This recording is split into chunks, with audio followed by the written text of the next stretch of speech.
Fox Sports. We are Baltimore. We are Ohio. Miguel Cabrera, Victor Martinez, J.D. Martinez. The Tigers' 3, 4, and 5 hitters have severely hurt the Indians this season, and it continued again yesterday. The assignment to try and slow them down tonight goes to Carlos Carrasco, who has been as good as anybody in the big leagues over the last month. His final exam comes against the Motor City Kitties next on Sports Time Ohio.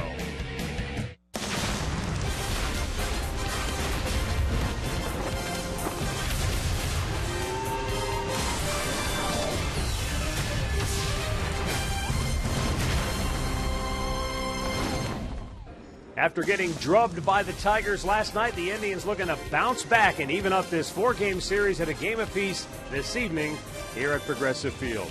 Hi again, everyone. Matt Underwood alongside Rick Manning. When the season began, Carlos Carrasco was a member of the Indians starting rotation, but after 4 starts, he was 0-3 with a .695 ERA.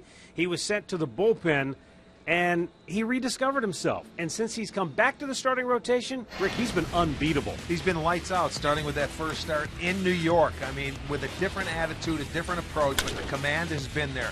He's been keeping the ball down. He's throwing his fastball. He's throwing his slider and his changeup for strikes, and he's keeping hitters off balance. He hasn't walked anybody. I mean, this guy has been a different bird. But tonight will be a very good test against this Detroit Tigers offense, the middle part of it. You can see in his last 4 starts, a .73 ERA, just the 3 walks, 24 strikeouts. You can't do much better than that. And it will be a test based on what the Tigers did yesterday against the Indians' best pitcher all season long, Corey Kluber. So we'll see if the Indians can bounce back and get this thing even up at a game apiece. Carrasco's on the hill for the Tribe.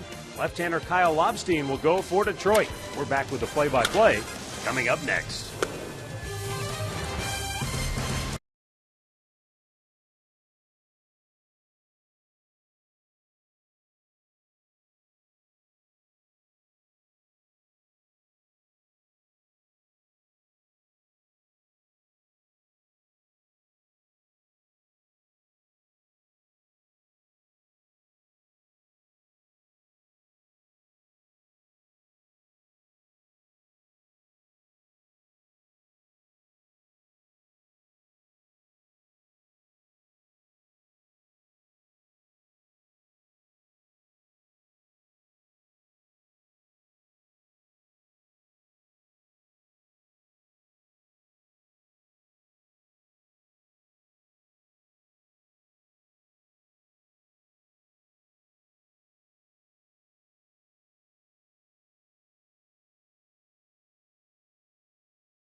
McDonald's, I'm loving it.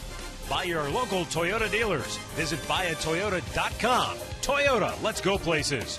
Buy Paninis. Get overstuffed at Panini's Bar and Grill. And buy Jeep. Visit Jeep.com to learn more.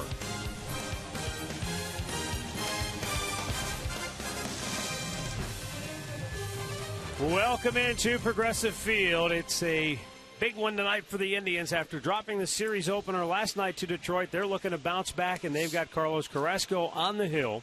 Let's take a look at the starting lineup for Brad Ausmus and the Tigers. Ian Kinsler at the top, followed by Torrey Hunter. Then it gets tough. Miguel Cabrera had 4 hits and 2 homers yesterday. Victor Martinez had 2 hits and a homer. J.D. Martinez had 2 hits and a homer.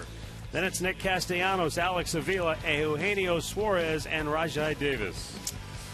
GMC starting pitcher Carlos Carrasco, his 9th start this year, 35th appearance. He is 6-4 and a 3.01. He has been unbelievable. 69 hits in his 89 2/3 innings. His last 4 starts have been brilliant. We've given you the numbers on that. 3-0, a .73 ERA. He is 1-0 this year against Detroit. 2-4 in his career. So this is going to be a good test for Carlos Carrasco with these good right-handed hitters the Tigers have. Detroit comes in 75 and 62.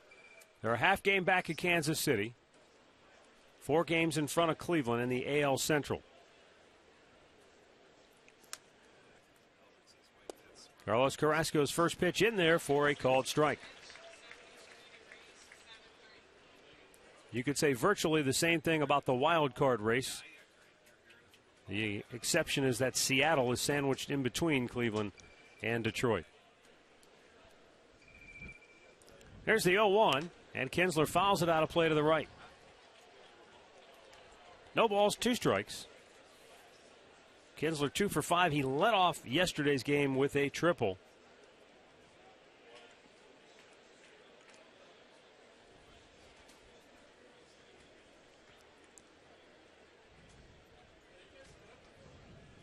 Kinsler, a 4-time All-Star. Yes, Check. he did. He go? He did, says home plate umpire Mike Everett, the crew chief. 1 away. Let's check out the Kia Indians defense behind Carrasco this evening. It looks like this. Brantley in left, Bourne in center, Holt is in right. It'll be Chisenhall at third, Ramirez at short, Kipnis is at second, Santana at first with Gomes doing the catching.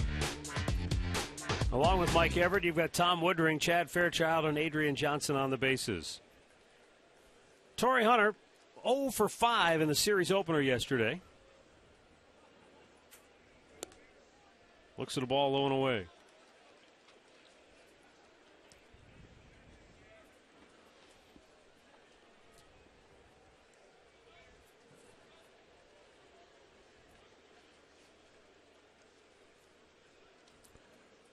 Now the 1-0 pitch out of play. We were informed late this afternoon that there was a scoring change from yesterday's game. Miguel Cabrera was originally credited with a single in the 3rd inning. There were 2 outs. That would have been the 3rd out had Mike Aviles come up with the catch in right field. He did not. And that scoring decision was changed to an error. So that takes a hit away from Cabrera and makes all the 3 runs in that inning to Corey Kluber unearned. I think that's the right call. We mentioned it yesterday when it was made and when the play was out there. And there you do have 24 hours to change it, but it's a ball that Mike Aviles should have caught.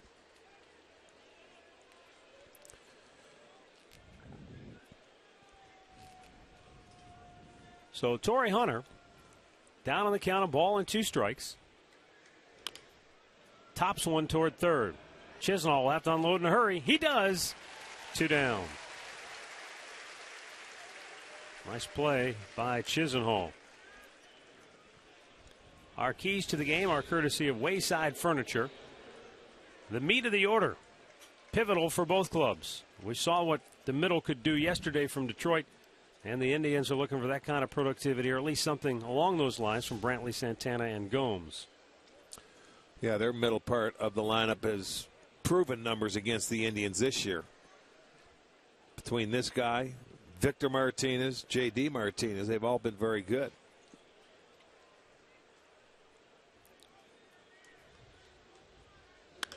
Fastball hit deep down the right field line, and it is slicing foul.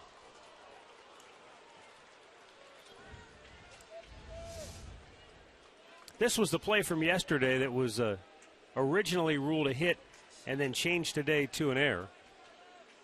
Aviles looked like he had it and just Maybe closed the glove too soon, but did not come up with it.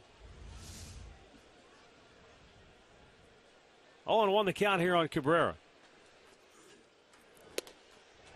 And a good slider away, 0-2.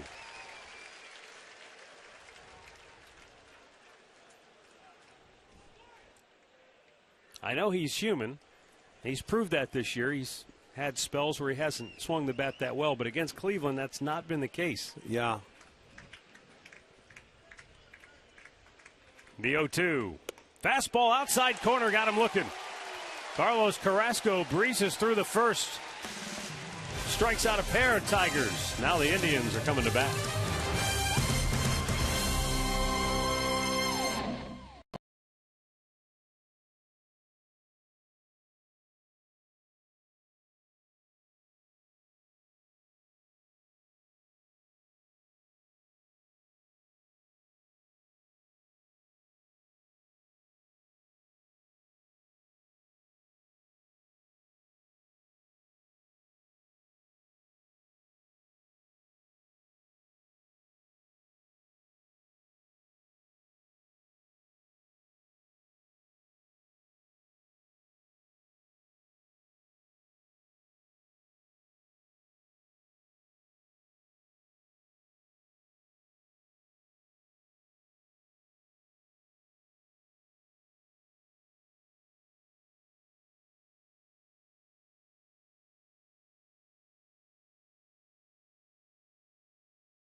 Detroit left-hander getting loose. Let's take a look at the lineup he'll face for the Indians. Brought to you by Progressive.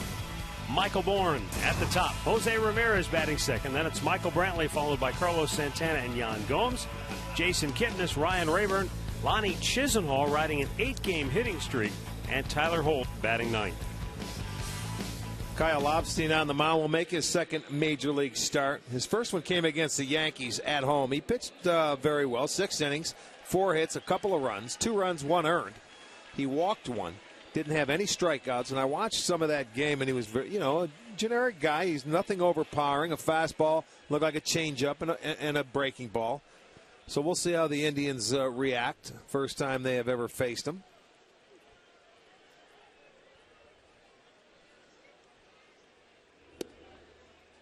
First pitch strike to Michael Bourne.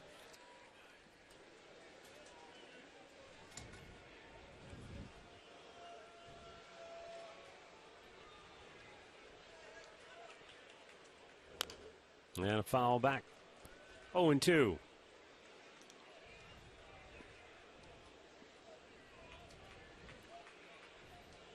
Really playing Bourne over toward the left field line.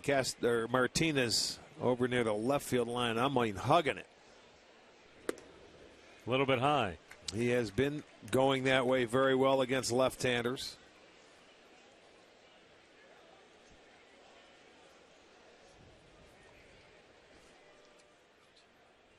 Now the 1-2 off the plate.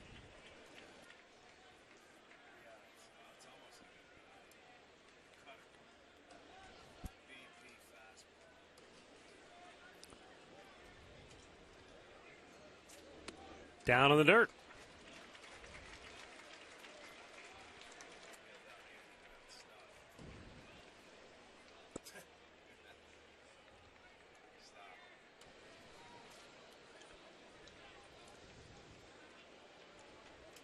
Now the payoff pitch. And Bourne a check swing, foul out of play.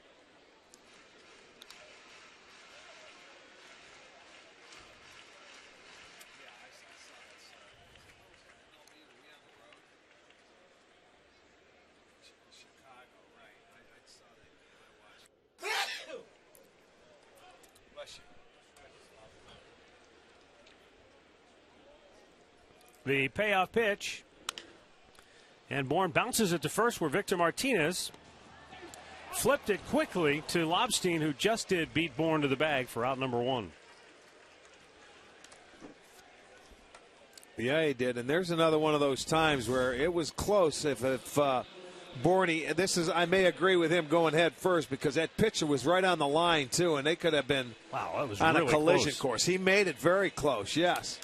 One of those times you can go head first, but you can see he does just beat him, and I mean barely. Good hustle by Bourne. Up comes Jose Ramirez. And he takes a strike down low.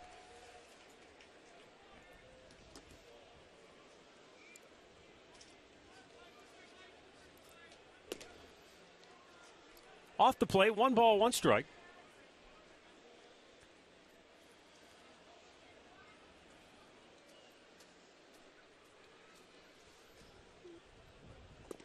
Missed in, 2-1. Kyle Lobstein, a Arizona native. Grew up in Flagstaff.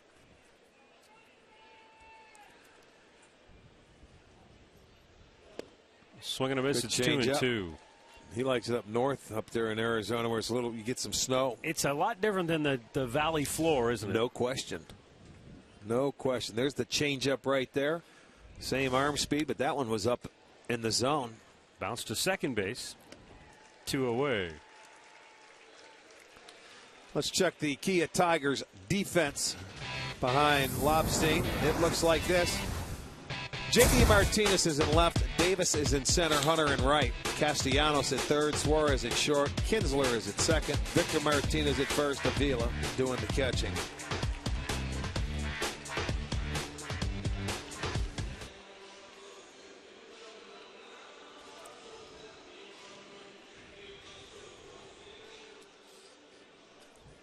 Michael Brantley has hit in 5 straight games. 1 for 3. Scored a run last night for the Indians. Takes inside for ball 1.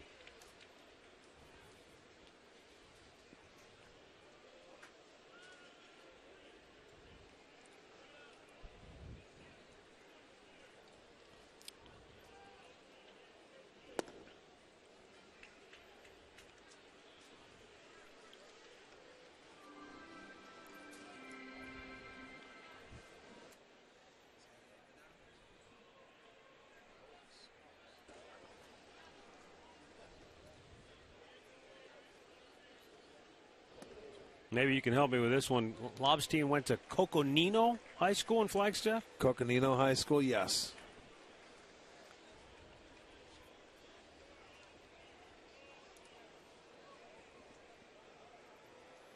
I haven't heard of many baseball players though coming out of there. Nice pitch. Well, he had committed to the University of Arizona, but the Tampa Bay Rays enticed him when they made him a second-round pick back in 2008.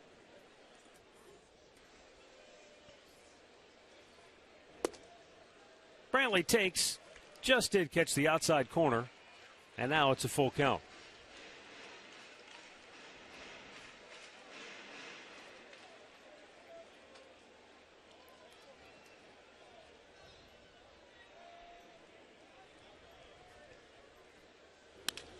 Brantley smashes one into right field, a 2-out single, just beyond the reach of a diving Ian Kinsler. Yeah, Michael's dangerous. He had a 3-0 count. He was able to look at a couple of pitches, and on that 3-2 pitch, he gets enough of it to drive it into right field. You said, look, Victor gave him? Yeah, and that pitch was down, so he hit a pretty good pitch.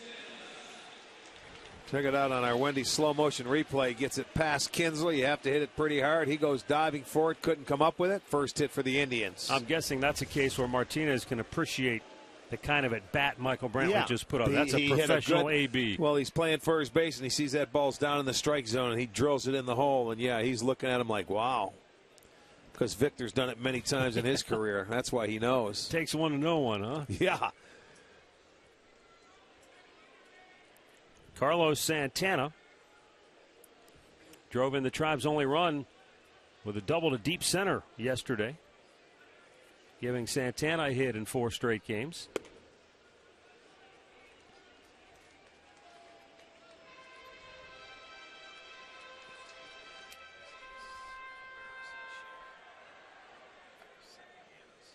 "22 homers, 22 doubles for Santana, 66 runs batted in."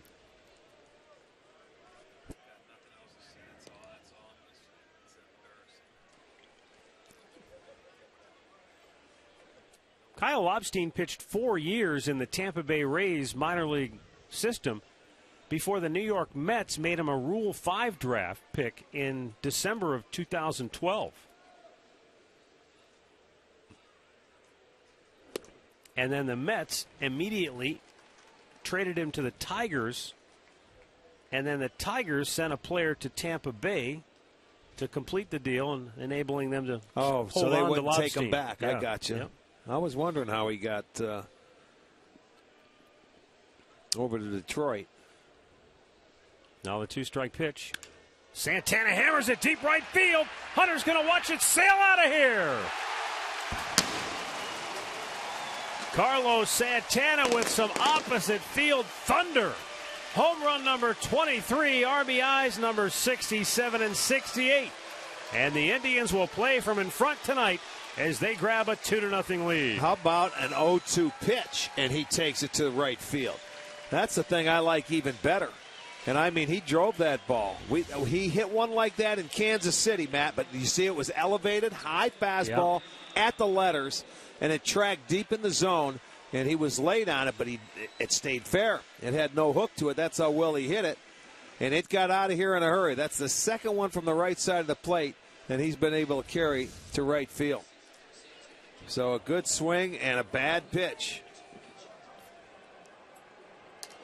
And a good sign for Cleveland, because when they score first, the Indians are 47-21 on the year. As you take another look on the Phantom Cam, look at the elevation on the pitch, and he gets on top of it. Oh, boy, that was right at the plate. Sometimes when you hit those, they will slice. That one did not.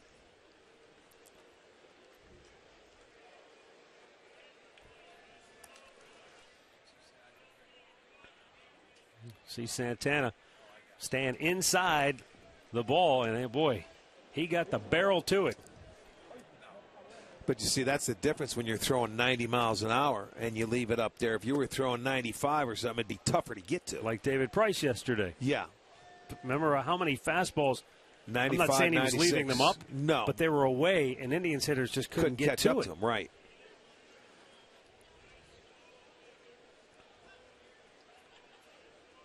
Two-one count for Gomes and a swing and a miss.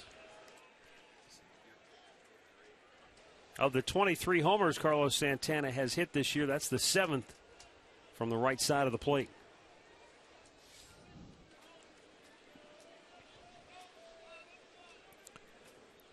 Now the 2-2. And Gomes chases one down and in. Strikes out to end the inning. But Carlos Santana comes up big here in the opening frame, and the Indians strike first.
Our stat of the game is brought to you by Buick. Take a look at the middle of the order and what these guys have done against the Indians this year. There's a lot of damage.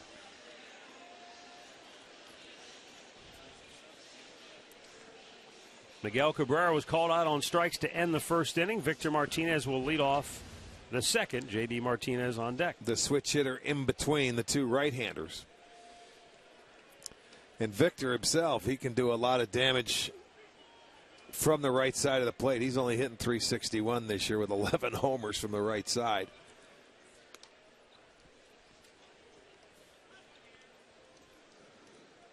All right, I think this is a fair question because we watched Victor for a long time here in Cleveland. So you and I both know how good of a hitter he is, how much pride he takes in being a good hitter from both sides of the plate, the work he puts into it. Right. As that ball is slugged to center field for a leadoff single. My question is, how much of his success right now is a product of batting behind Miguel Cabrera? Well, you know what? He's going to hit with a lot of runners on base. He's always been a good hitter. I think he's hitting more for more power now later in his career, which a lot of guys do not, But I think he's still learning how to hit. And I think Cabrera has taught him how to, maybe use a little more power. Plus, he had that knee surgery. He got his knee fixed. Yep. And he's got a good foundation below him to swing the bat. He's always been a good hitter, but he's hitting with authority from both sides of the plate. But anytime, you know what, when you get a hitter like Cabrera up the middle, J.D. Martinez has a base hit, so back come the Tigers. They complement the lineup. They're all good hitters. With more on the middle of this Tigers order, let's go down to Katie with them. Well, Matt, Mickey Callaway said the toughest part about Detroit's 3-4-5 is they're not your traditional power hitters. They can hit for average and they're intelligent. You're never going to get them out on the same sequence or stuff twice. And the other thing is they know how to take their hits, as we just saw. So being where they sit in the lineup, 3-4-5, they're constantly on base for one another. Yeah, and now Nick Castellanos, who had 3 singles yesterday, has a chance to benefit from those two being on base in front of him. Yeah, I almost get the feeling, Rick, that Victor's success is not necessarily dependent upon this particular lineup. I almost think if you put him in any other lineup, not saying he'd have the exact same numbers, but I think he'd still have a lot of success. These guys, man, they get aggressive. Carrasco, you just can't go out there and throw a 97-mile-an-hour fastball and expect to get some of these guys out. You have to pitch. You have to pitch away. You've got to mix in some change-ups first pitch or some breaking balls first pitch. But I guarantee those are fastballs coming in. It's not that it's a bad pitch, but these guys are waiting. Teams that you're in your division, they get aggressive. And if you want to try and get ahead first pitch fastball, be ready. You better locate it. So they have the table set. Bases loaded, nobody out, and Alex Avila is the batter. And Avila, this year, you look at his season numbers, and there's nothing to get really excited about. But when you look at what he's done against the Indians this year, it's a completely different story. He's batting .361 against the Tribe. Yeah. And, Matt, it's taken them 4 pitches to get their 3 hits in this inning. So they're not waiting around. Outside corner, a called strike on Avila. This is something they did a lot yesterday, boy. They had the bases loaded.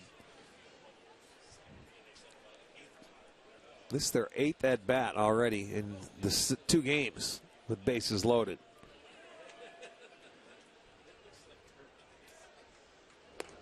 A little bit outside, 1-1.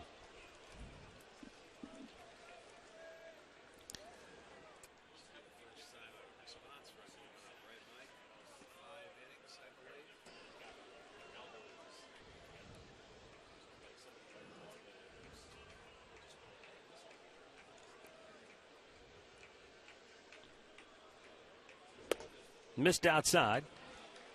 And now Avila gets ahead 2-1.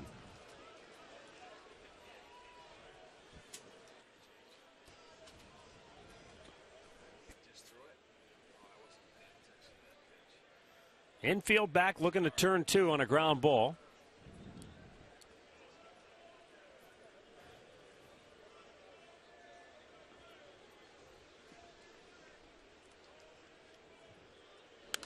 And a foul back. Avila's only hit into 6 double plays this year, but he has struck out 128 times on the season. There's the fastball, there's a fastball, and there's a fastball. Well, the same result. So it's time to start changing up on that first pitch every once in a while.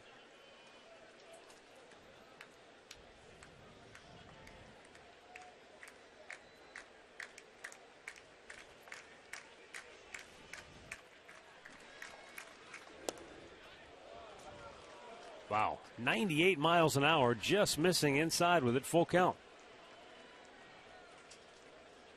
Big pitch here.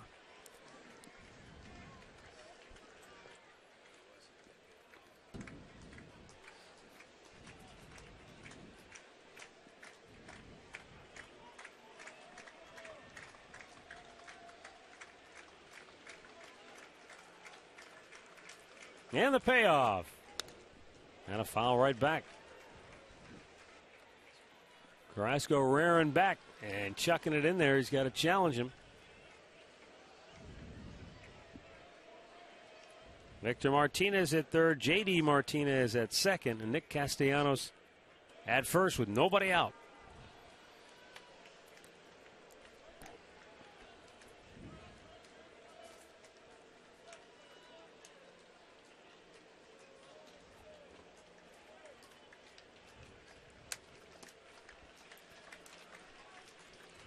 And Avila steps away.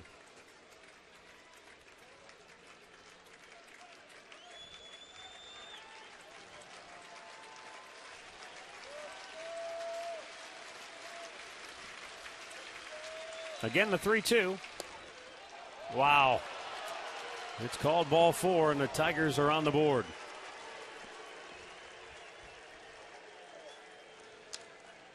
Let's check it out on our Nissan pitch tracker. It's the first walk for Carrasco. He went inside twice with a couple of good pitches, but you miss with both of them.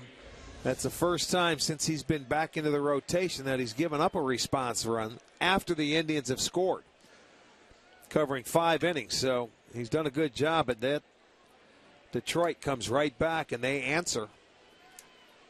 Eugenio Suarez will bat with the bases loaded and still nobody out.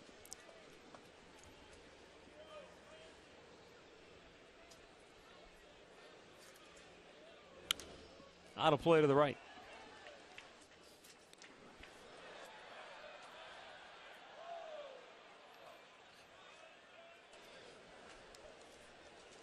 And I'll tell you what, these guys, they are not taking any first pitch fastball. They're all getting after it.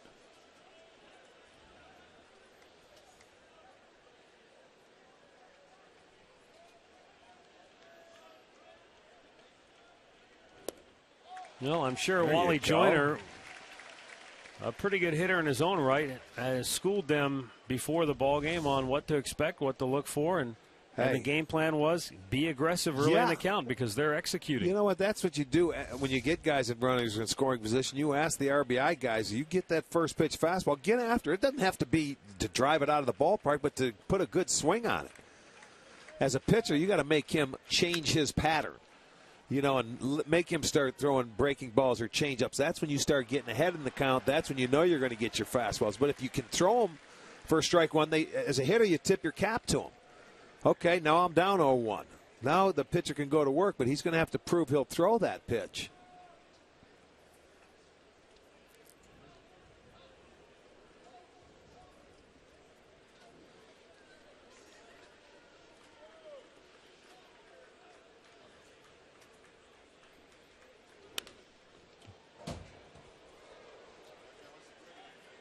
Count stays 0-2. Watch out, Katie. Incoming.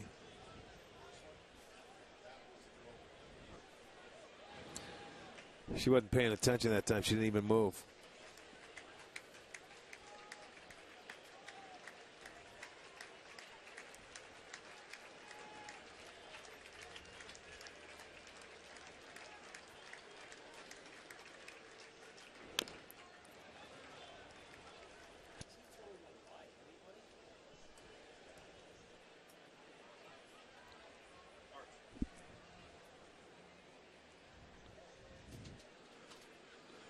Out of Carrasco's first 26 pitches, the Detroit Tigers have swung at 16 of them.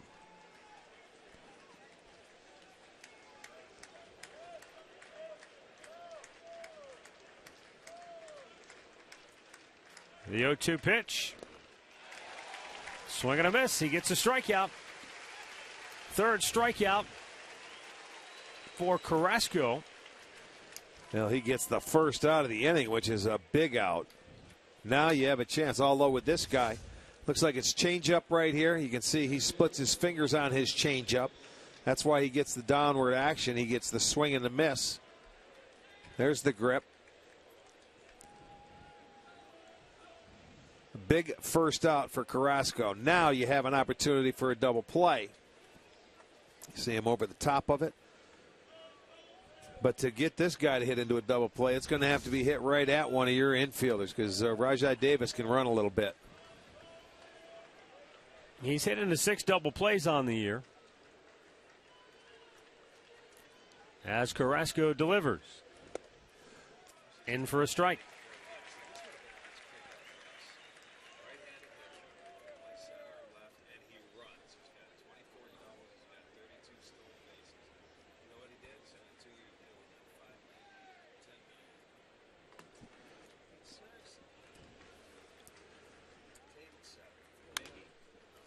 High pop. That stays in play.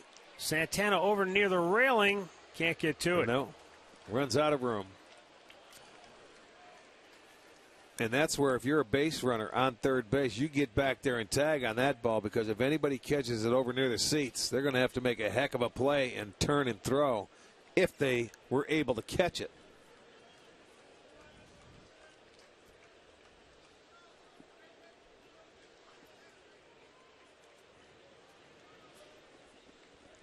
Three straight singles and a bases-loaded walk, getting Detroit on the board after Eugenio Suarez struck out. Rajai Davis now on an 0-2 count. Swing and a miss. And Carrasco got him on, I think, the same pitch he got Suarez. It looked like it. It looked like it had some good downward movement. You get those guys, you get ahead of them, and then watch this ball dip out of the strike zone, expand their zone.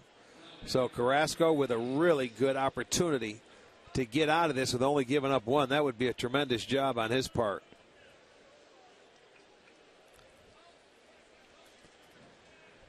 Look at that. Going over the bat on Phantom Cam. That camera gives you such a good idea of what the hitter's looking at, and then all of a sudden it really doesn't get there. And he misses it by about 6 inches. Ian Kinsler struck out his first time up. And he pops him up. Is it playable? Gomes to the screen. No, it's out of play. Well, he was cheating on that one. He was looking for the fastball. Looked like he got a slider, and he was cheating to try and hook it. And he almost made an out. But it got into the seats.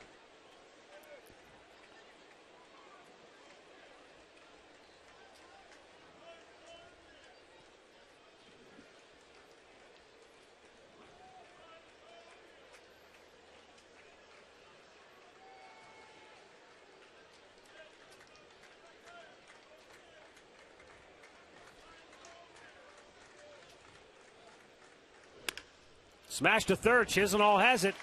He goes to first, and the inning is over. Heck of a job by Carlos Carrasco. Bases loaded, nobody out. He surrenders just one.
Your Northern Ohio Honda dealers. By the Cleveland Clinic. Call today for an appointment today. And by the Northeast Ohio Ford dealers. 2-1 Cleveland as we go to the bottom of the second inning.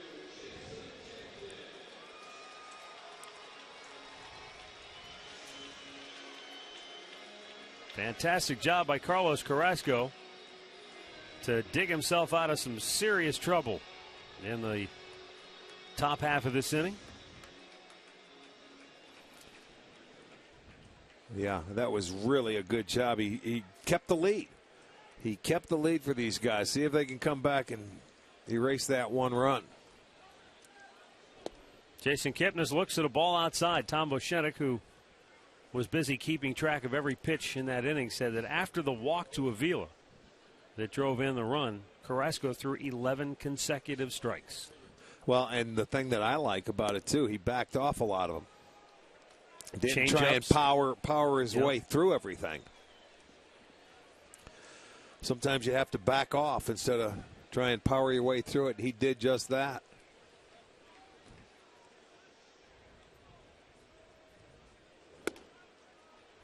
Up high with a breaking ball.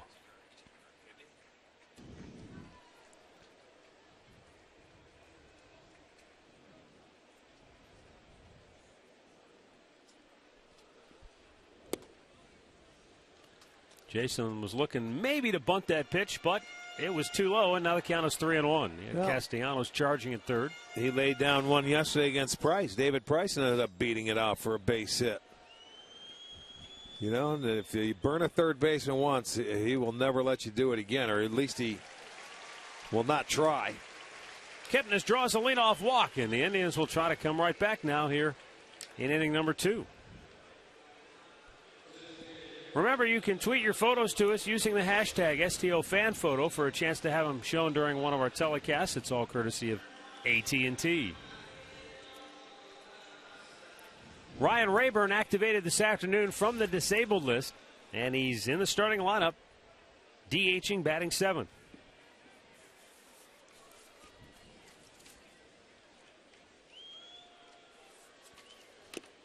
Up and away, ball 1. And Avila wants to go out and talk things over with his young left-hander. Well, he walked the leadoff man, so Avila's going out there and telling him, look, you got to get a little more aggressive here. Don't start putting him in good hitters' counts. Make him swing the bat. This is a guy that, with his control, he shouldn't be walking hitters. He doesn't have the strikeout or power stuff to get out of it.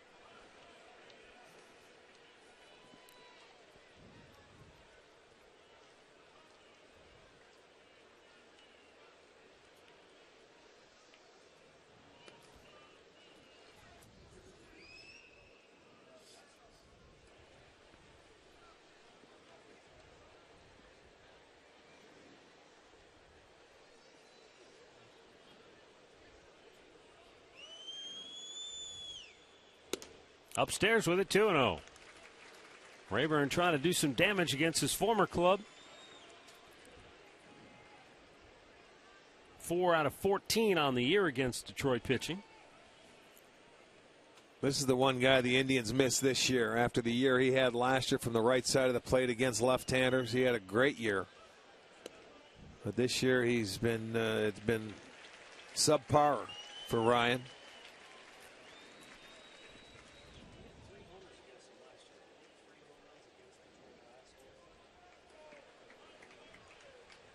Now Rayburn might not have to do anything at all in this at-bat. Well, he'll be taken here. Make him get in that strike zone. Now he can zone in and look for a pitch to his liking.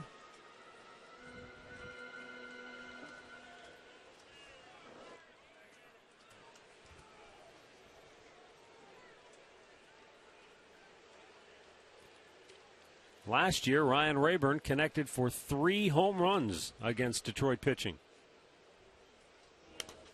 Good pitch, fouled back though, full count.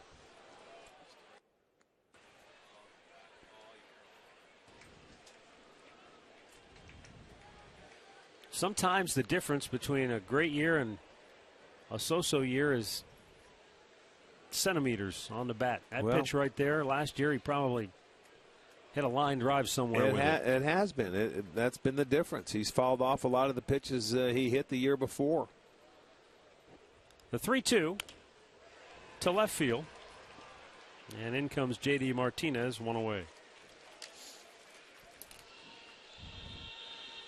Follow every Indians game through season's end with MLB.com at bat, the #1 app for live baseball on your smartphone or tablet. Get live look-ins, replay reviews, scores, stats, live radio broadcasts, and more. Download At Bat on the App Store, or you can visit Indians.com today.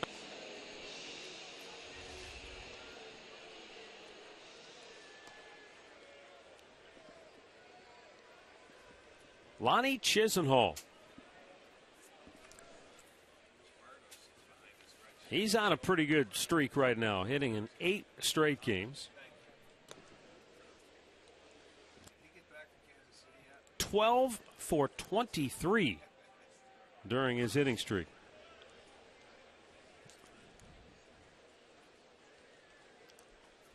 He had a career best 9-game hitting streak back in June.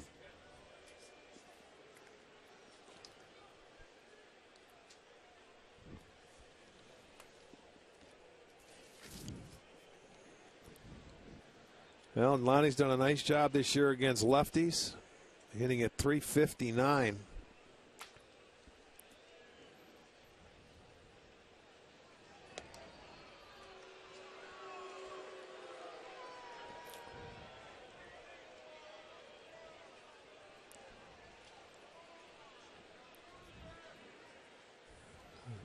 Look at Gomes up there, Chisenhall, Victor Martinez, 3 of those guys in this game. Throw down by Avila, not in time. Kipnis with a stolen base, and that'll be number 21 for him.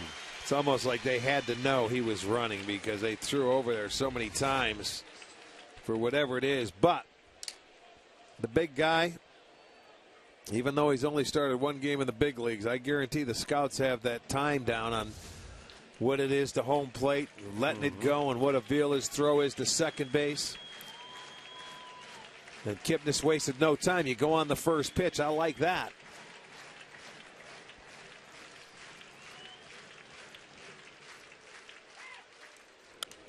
Lonnie fouls it back, and a count 0-2.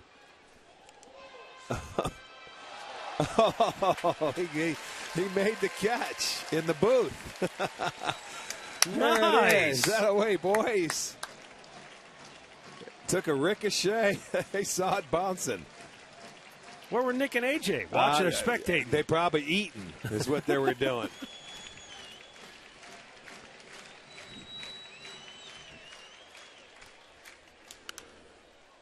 Lonnie pops it up. Foul ground.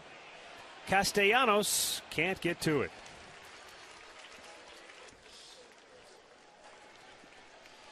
All right, let's do some critiquing on the grandkids here. Okay, there you go. You get a foul ball into the booth. It's going to ricochet. It hits, it kicks off the window, and then watch the one-handed grab. Left hand, great catch. Well done. It's next to AJ. AJ says, AJ was covering his head. Yeah, come on. No kidding. I'll tell you, we got some work to do with the left-handed grab. AJ was protecting the nachos, though, so he gets points in my book for that. Protect the nachos. Don't worry about the foul ball. There's more nachos. There's not many balls that get into your booth. Now the 0-2 to Lonnie. Swung on and missed. Second strikeout for Lobstein.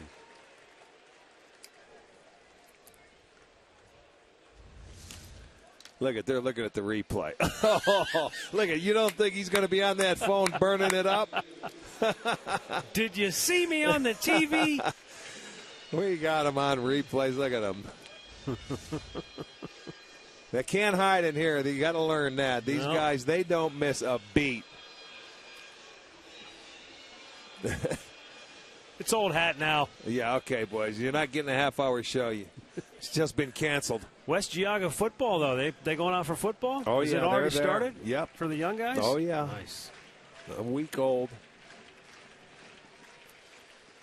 Tyler Holt. Little squibber back toward the mound. Avila says, I'll take it, but he doesn't get the ball. Okay.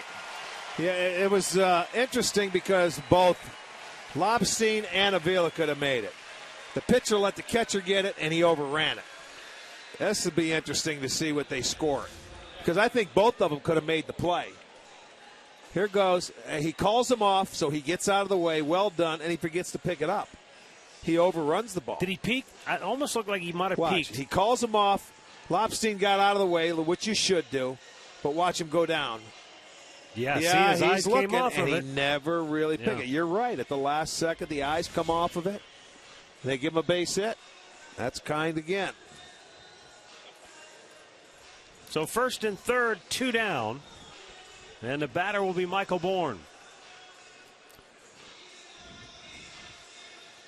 If you remember, it was that play back in Kansas City when Holt was playing that he started it off with a bunt. Yeah, that's right. And then the left-hander came in, threw it wild. He ended up on second base. It ended up giving him a big inning, a 3-run inning in that game. And that propelled that first game in Kansas City to a 6-1 win. See if they can take advantage of that play with 2 outs.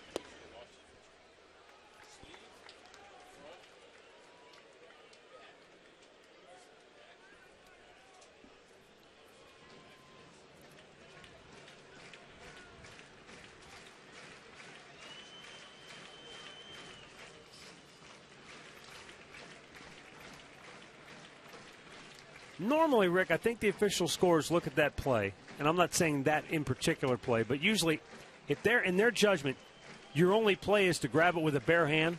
If you don't come up with it, they usually don't give you an error on that. Well, the only time I ever saw it happen was in Minnesota, and it cost Omar Vizquela's consecutive games errorless streak. Well, if he doesn't take his eye off of it and he picks it up, he makes the play, in my opinion. That was not extraordinary effort to where, you go down and pick it up. The ball was pretty much stopped.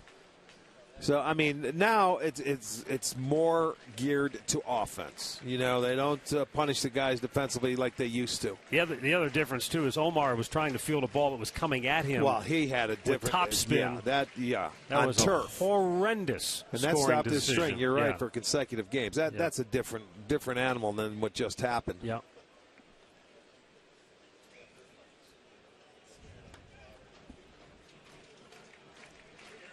Okay, now Bourne's got to work hard, down 0-2. Could also start Holt over there with Kipnis at third base if they choose to throw it through and maybe try and steal a run here in this situation.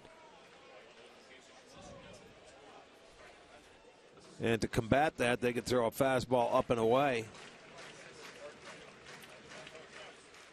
Bourne swings and misses, and the inning is over. Doesn't matter. Third strikeout for Lobstein. After 2, Cleveland 2, Detroit 1.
1 as we go to the third.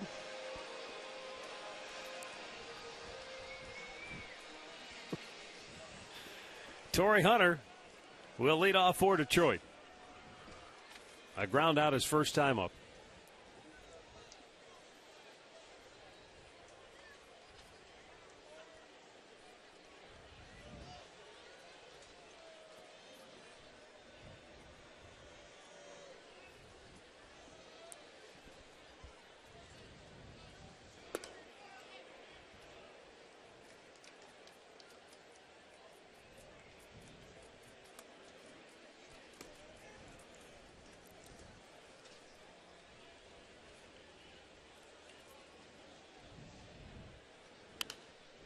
Back out of play. 1 ball, 1 strike.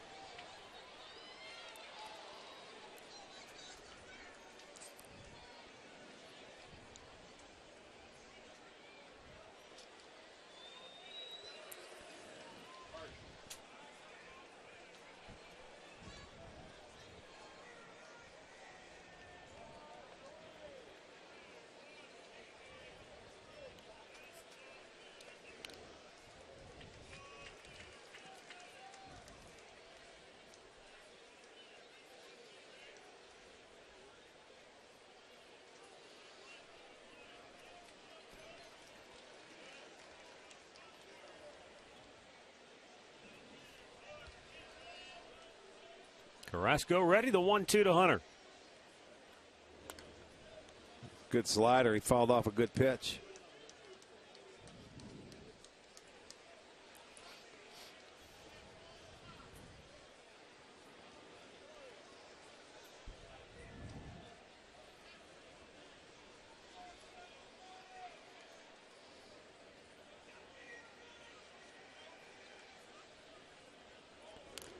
Another one down low. Might have been a 2-seamer that time. But it had good movement. It was down in the strike zone. Torrey Hunter did well just to get a piece of it. Yeah, you watch. It's down. At that changeup again. That's what I thought. But it was at 91. Yeah, so I know. Maybe it was a. Depending on how you split those fingers, sometimes it may come out of there a little harder than normal. But that had pretty good movement going down.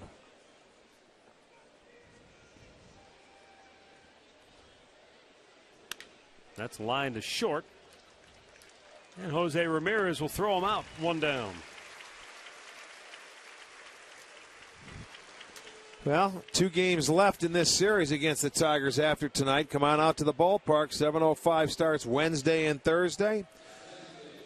Good seats remain. They start at $10 when purchased online. Go to Indians.com for your tickets. Weekend series against the White Sox. A Monday game at 1 against the Angels. That's a makeup. And Minnesota comes in to wrap up the longest homestand of the year here for the Indians.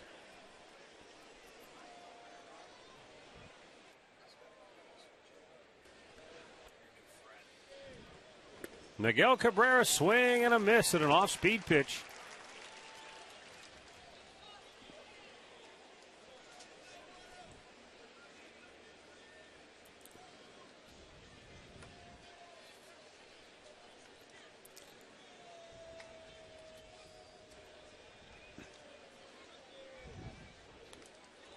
And a foul right back. That almost got a piece of Gomes as it went whistling past on the foul. Well, a pair of sliders to get Cabrera here to this point. He got him with a fastball away the last time up.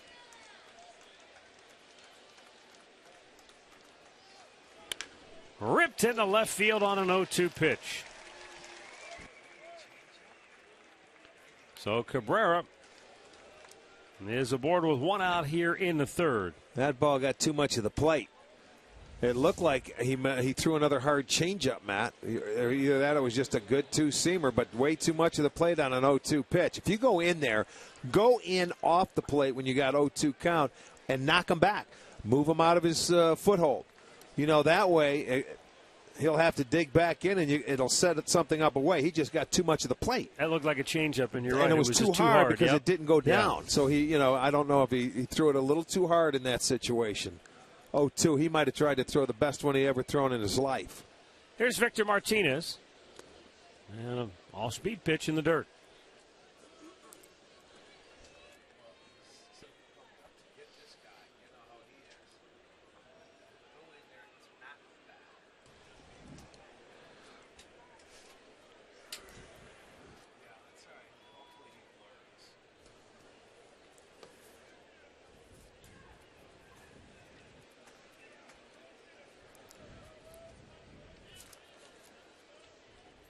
Victor Martinez sneaking up now on Jose Altuve in the American League batting race. When the day began, Altuve was hitting .336, and with that first hit, Victor now at .331. Victor's hit 5 home runs here at Progressive Field this year. Only Jermaine Dye in 1999 has hit more as a visitor.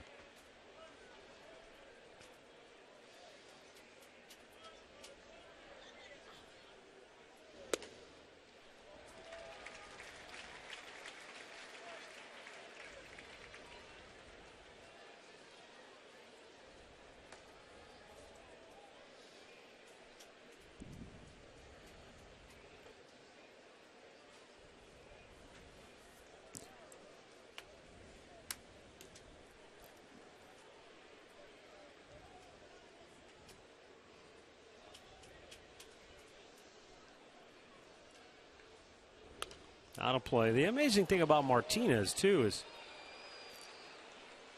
you know, here he is at this stage in his career, having a phenomenal season with the batting title race, and he's got a career high in home runs. Yeah. And yet he's only struck out 39 times. That's very impressive. And you can see the shift that they have on him right now with 2 strikes. I've seen Victor go to left field. If he wants to, and you throw a tough pitch, he can take it that way with 2 strikes if he wants.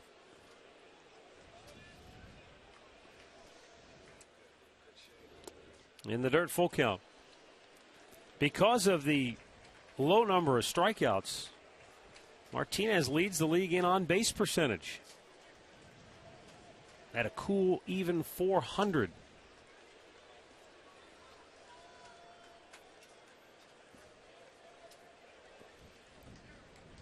No surprise that the top 2 guys there are also the top 2 in the batting title race. And Michael Brantley's something? Right in the mix as well. Isn't that something?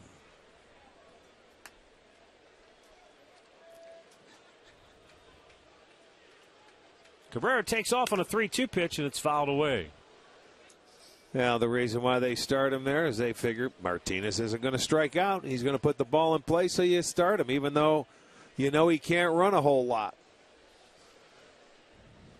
May have to wait for him for a while to get back to first, but he'll be off and running again.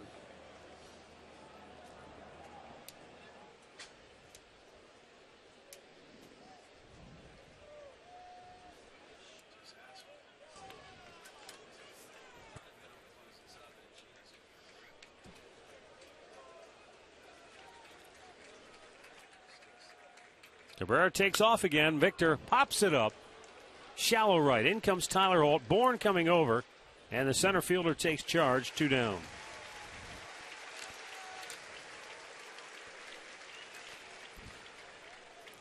Right now on FoxSportsOhio.com. Who are the Tribe's standouts in August? Go behind the scenes with the Tribe on Game Day Live and Zach Jackson's breakdown of the Browns roster. It's all on FoxSportsOhio.com.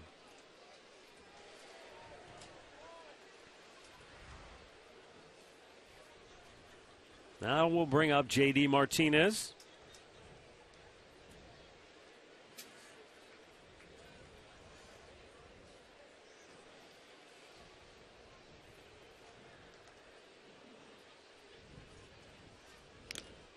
That got a piece of Gomes solidly. Is getting beat up back there tonight. Yeah. He's had a lot of foul tips already. Look at him.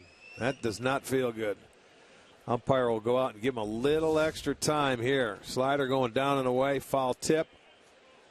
Inside of the knee. Ouch. Those guys, throughout the course of a year, they get beat up like nobody else.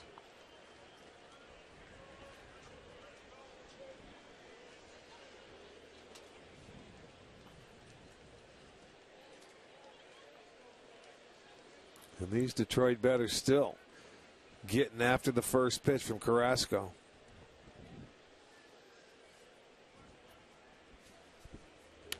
Line to left, and that will drop for a hit. So J.D. Martinez is 2 for 2, and now he has 4 hits in the series. And the Tigers have 2 on with 2 out for Nick Castellanos. There's a breaking ball that he left upstairs, and he took advantage of it. So J.D. Martinez 2 for 2. First Tiger with 2 hits. They have 5 on the night.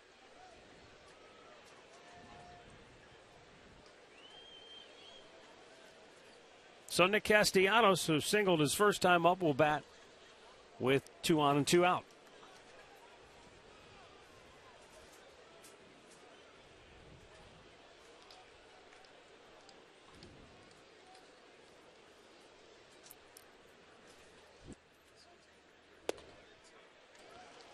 And a strike called at 97 miles an hour from Carrasco.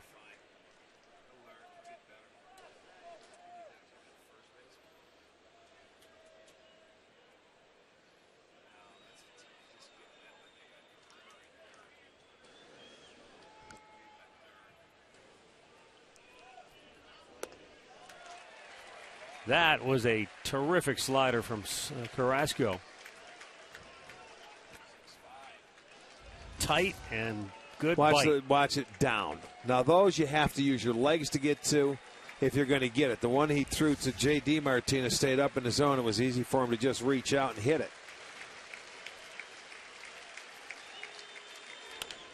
Off the end of the bat, Kipnis short hops it and throws him out. No runs, 2 hits, 2 men left. Middle of the third, 2-1 Cleveland.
Stay tuned later in the game for Miller Time, brought to you by Miller Lite. Home half of the third, Jose Ramirez, Michael Brantley, and Carlos Santana due up for Cleveland. Indians leading it 2-1.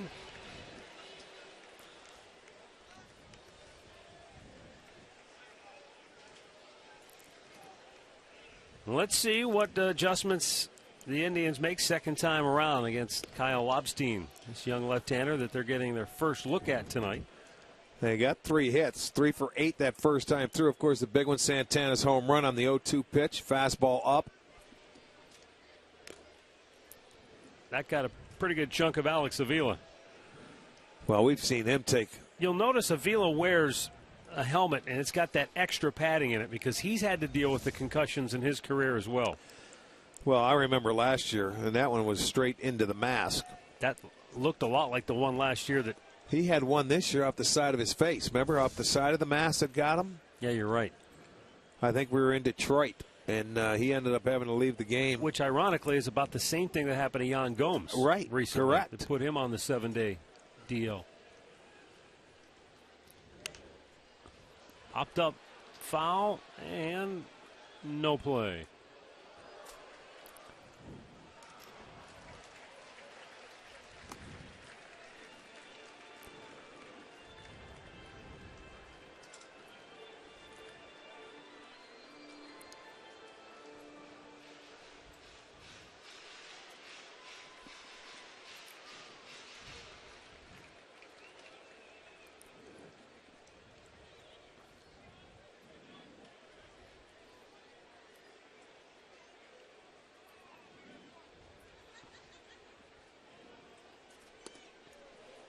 Got him with a pitch down and in. Buried him with the back foot slider. Well, check out 4-3-2-1. One of the best deals here at the ballpark. Fans can take advantage of $4 12-ounce beers, $3 hot dogs, $2 pop refills. Visit Indians.com for your tickets.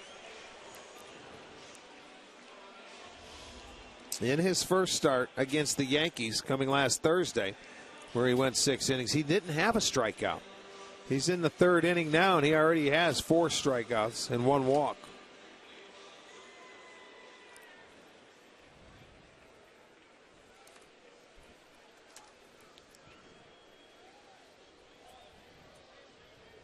Michael Brantley looks at a breaking ball. That's low and away.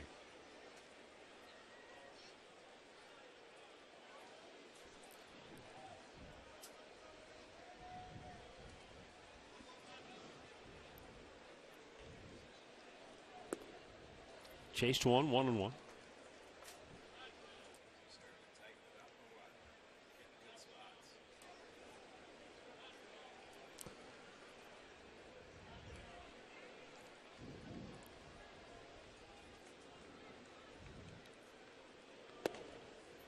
Off the plate.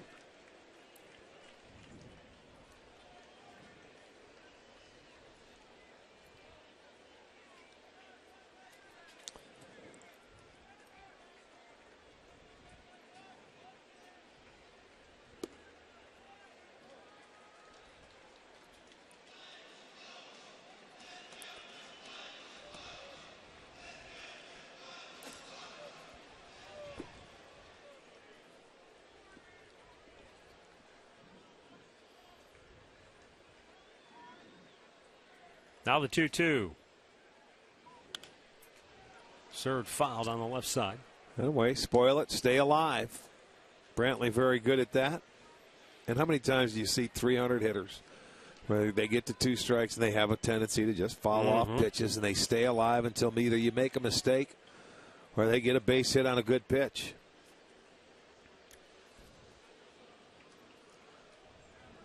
Brantley got a base hit his first time. He was ahead in the count 3-0, then worked it to 3-2 and hit a very good 3-2 pitch. Fastball down. He's back at it again, 3-2. See what Lobstein comes up with this time. Michael's collected a hit now in 6 straight games. And this 3-2 pitch is strike 3 called. Michael's not in agreement with home plate umpire Mike Everett. Well, he's got a really good idea about the strike zone. So if he's arguing, he feels that ball was outside, and he's got every bit. Look at it on the tracker, Nissan pitch tracker. It's off the plate. So if you give him that, and that's what upsets you as a hitter. You know it's not a strike, but he gives it to him. Yeah. You know, he's a good hitter. He's got a great eye, and he should say something. In the meantime, that's 3 straight strikeouts now for Lobstein and 4 of the last 5 hitters. Well, if you're getting pitches like that, you should strike out people.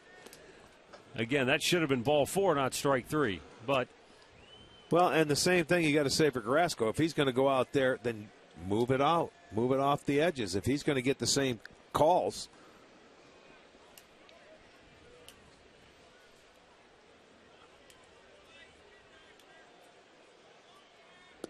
Low and away. 3-0.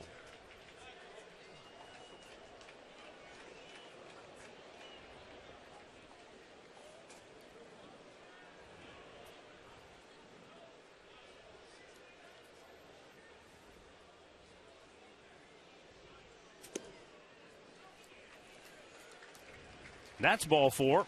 And the Indians have a 2-out base runner. Second walk issued by Kyle Lobstein. Find out what's happening with the Cleveland Browns from the man in charge as they prepare for Sunday's season opener. It all happens on Browns Insider with Mike Pettin Thursday night right after Indians Live here on Sports Time Ohio. 2 down, Yan Gomes, the batter. Gomes struck out his first time up. Lobstein's not a strikeout pitcher. He is a pitch-to-contact guy. That's what he's known for, and yet he's racking up a lot of strikeouts here in the early going. Yeah, that's what I find amazing.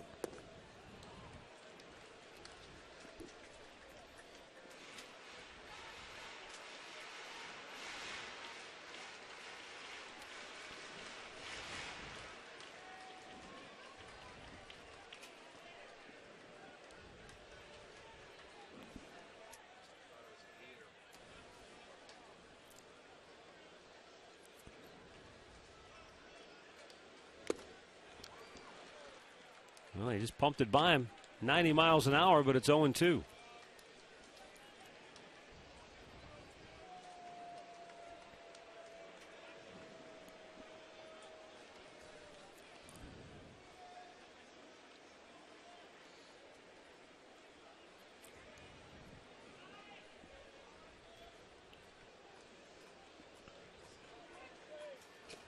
And he chased one in the dirt. Another strikeout. That's a half dozen Ks for Kyle Lobstein. And it's 2-1 Cleveland after 3.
Thank you. Look at Lucille. How sweet is she?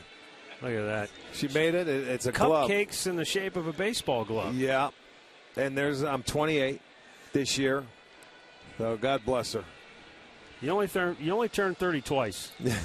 Well, and then some. If you're lucky, maybe a third time. Well, that's Lucille. She's a sweetheart. She works over in the food room across the way and takes care of all the boys all the time. And she did this on her own, so thank you, Lucille. Tell you what, if you take this inning, I'll eat my cupcake. And I'll do the next inning, and you can have yours. You got it. All right, we got Alex Avila here leading off. Oh, man, I can't wait to Makes get into it all that thing. worthwhile. I've seen more cupcakes today than I've seen in about a year. It's a popular thing these days. It must be. By the way, our buddy Mike Swanson sends a happy birthday wishes as well from Kansas Swanee City. in Kansas City? Yeah. All right, Swanee. Hope to see you here on the 22nd. Thank you, by the way. He just celebrated his birthday recently in June. And he said, had I known it was your birthday this weekend, he said, you'd have been blowing out a lot of candles. Because he said, when I had my birthday cake in June, it looked like a forest fire. I wouldn't have had to. They had the storms they had in Kansas City this blown 'em weekend. out. They would have blown them out. They would have been able to keep them lit. That was a fun time in Kansas City this weekend. Great crowds. It was nice to be there. Yeah, I mean, the Royals surge has definitely captured the imagination of the fans in Kansas City. I mean, they heard it from their manager, Ned Yost.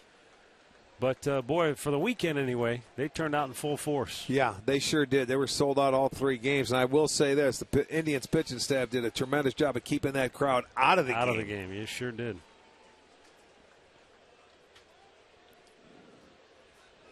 Swing and a miss. Carrasco strikes out Alex Avila, and that's number 5 for Carrasco.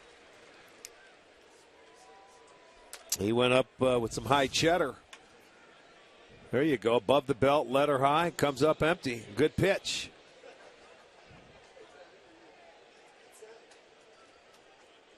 Tough to catch up to that one.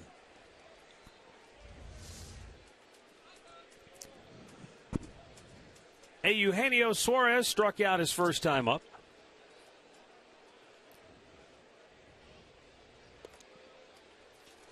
Got one more birthday wish tonight to Tony Canzoni. Celebrating his birthday. Tony, happy birthday. Tommy Adamack's grandson. Oh, yeah. So we got to wish him a happy birthday. And a strike is called. It's 0-2.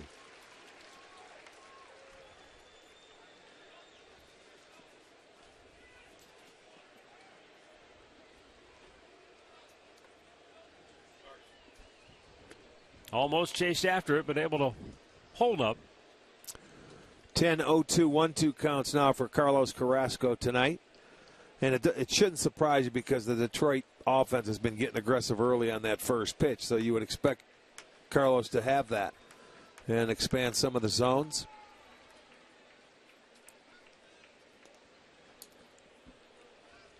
Two. Yeah, the problem he had early in the second inning was he couldn't get to 0-2 or 1-2 because they were swinging the bat. Yeah. First or second pitch.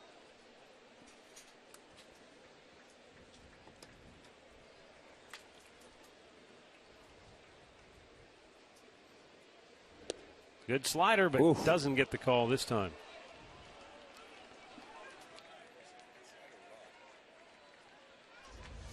Let's take a look at this one. After seeing Brantley's, maybe a little bit down. Not a bad pitch, though.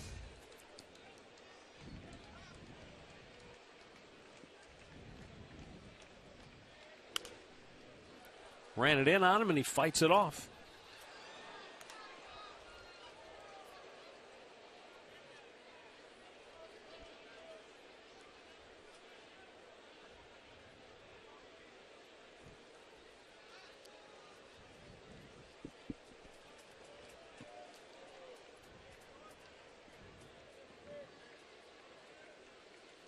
And the 3-2.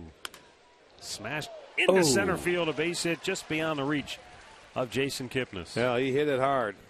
Kipnis had a beat on it, but it was just hit too hard. I thought he was going to pull it in.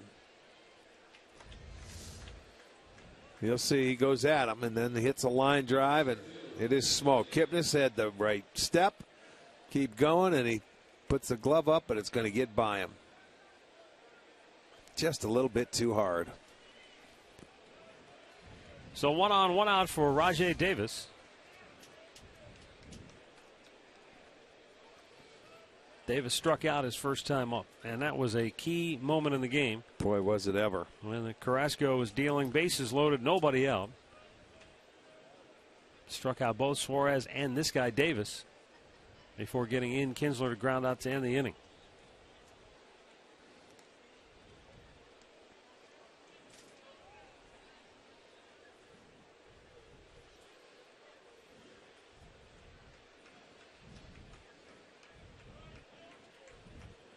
This is where you want to keep your eye down at this part of the lineup where they will start a runner, even though there is one out.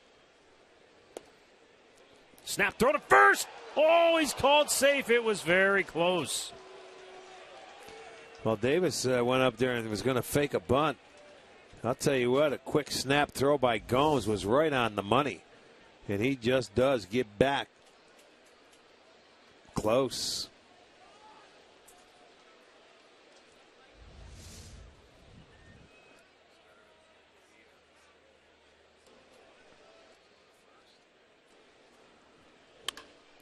Ripped inside the bag, fair, down the left field line. Long run for Brantley. Suarez on the move. He's going to get to third. He'll be stopped there. So a single and then a double. And now the Tigers come right back here in the fourth. So they've had at least 2 base runners in 3 straight innings now against Carrasco. Well, a 2-0 count. So he knows he's getting the heater here, and he turns on it. Gets it inside the bag at third base. Suarez doesn't get to the wall, so he's not going to be able to score by the time Brantley gets over there, throws it in. Second and third now.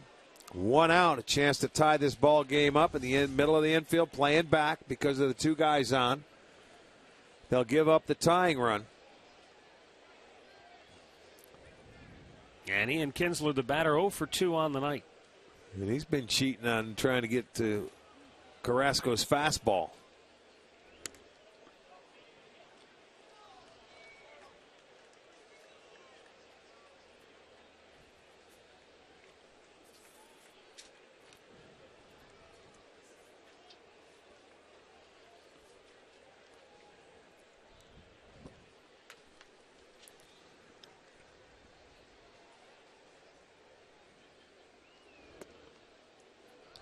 There's a good breaking ball. And they'll even the count at 1-1. Getting some action in the Cleveland bullpen now. That's C.C. Lee.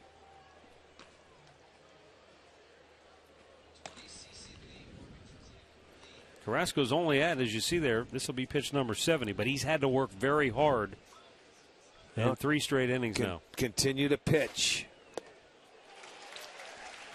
Good fastballs. He tied him up. It's 1-2. Runs this ball in on him. In on the hands. Good pitch. Hitters like to extend the arms when you get runners in scoring position. Look for a pitch they can drive. That ball had a little sinking action to it, and he swings over the top of it. Now he's got a chance to go for the punch out.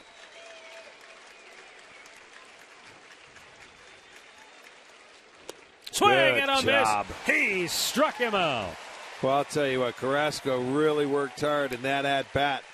Gets his 6th strikeout. Well done. He's made a couple of great pitches. And it goes to show you when you have an arm like Carlos Carrasco's, when you get in situations like this and you need a strikeout, you can get after it. And he has done that 3 times tonight where he's gotten punch-outs where he needed them. And he's got a chance to get out of this inning and keep it a 2-1 ball game by retiring Hunter here.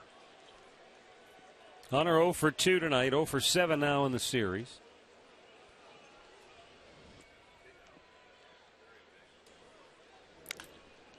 Popped up foul, out of play.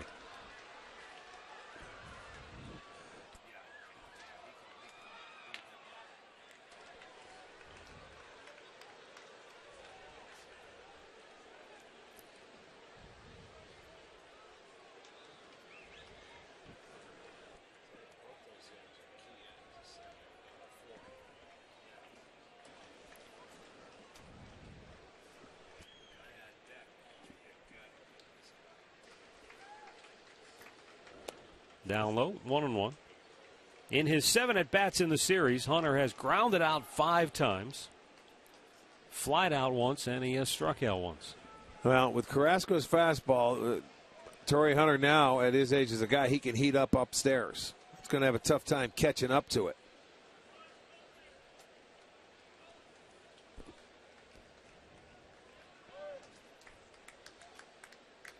The 1-1.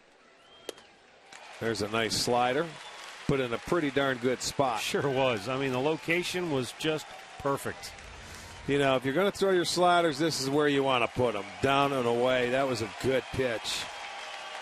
He's got one or two ways to go. You can expand it and throw another slider off the dish a little more. Or I think you can ride the fastball up above the belt. Get it in. In the 1-2. Swing and a miss. He got him with that slider. Great pitching. Carlos Carrasco. Another superb inning of work. He has struck out 7 Tigers hitters on the night, and he is keeping them off the board here, middle of the 4th.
David Murphy on the concourse signing autographs. Can't get much cooler than that. And it all happens because of the MLB at the Ballpark app. You can download it on your phone the minute you come to the ballpark. Check in, see what's going on. Today, it just happened to be David Murphy out here himself, but there's always something new every day. Once again, it's the MLB at the Ballpark app. You can download it now. Matt and Rick, I think you should be downloading. I'm downloading a cupcake into my esophagus, and it was really, really good.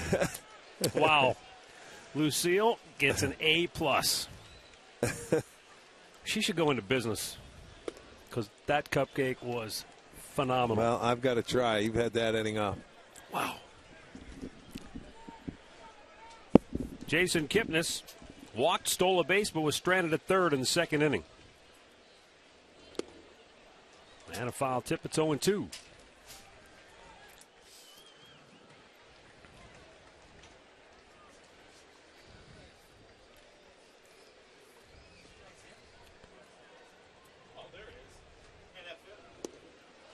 Wow, Lobstein is unbelievable. That is 7 strikeouts now.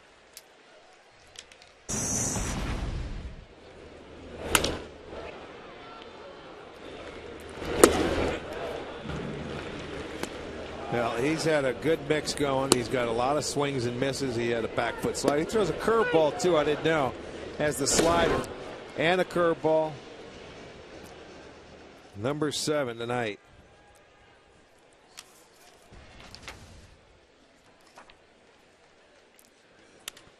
Hit hard in the hole, a base hit for Ryan Rayburn. And the Indians have themselves a one-out base runner here in the 4th.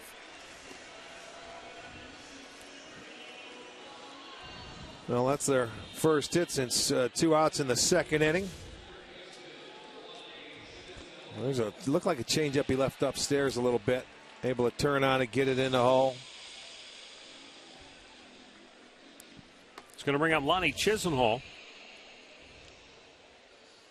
Yeah, the last 6 outs recorded by Lobstein have all been via the strikeout. And that string started when he got Lonnie Chisenhall in the second inning. Pulls it foul. Got one more birthday wish we have to send out back to Niagara Falls, New York. Regina DeLuca celebrating her birthday tonight. Pat's mom. At home celebrating 90. Happy birthday. That's my mom that used to make me the Italian food on Sundays back when I was a kid growing up. Doesn't get any better than that. Happy birthday.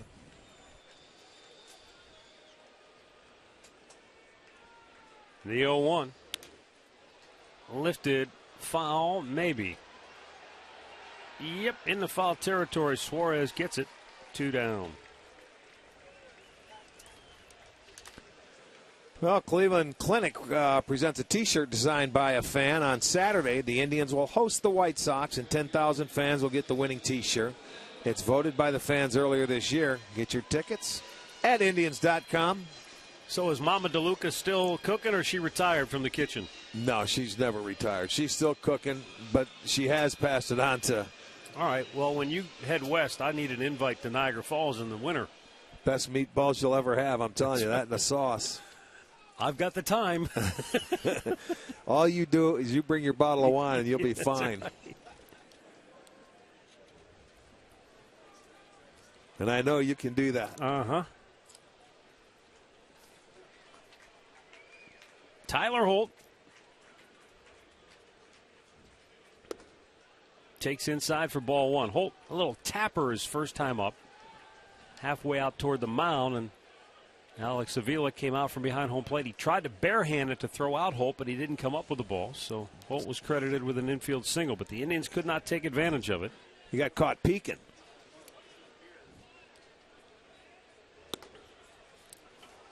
But the Tigers have had all sorts of opportunities that they have not been able to take advantage of. Well, good pitching prevented that. Carrasco really has pitched his tail off.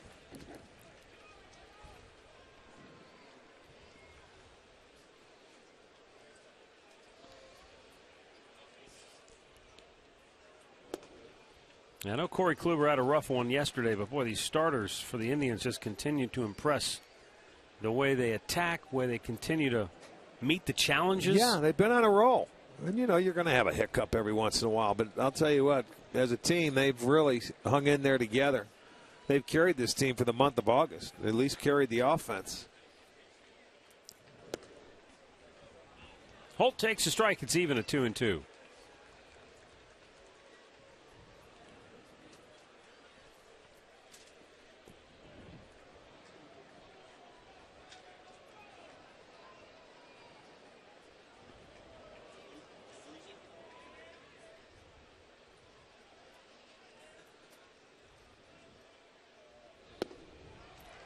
That's strikeout number 8 for the Tiger left-hander Kyle Lobstein. And after 4 innings, it's Cleveland 2, Detroit 1.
Toyota, a quarter-mile west of Great Northern Mall on the North Olmsted Auto Mile.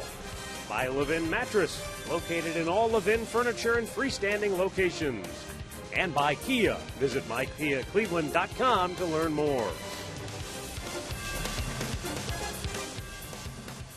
The Indians with a 2-1 lead as we go to the 5th inning.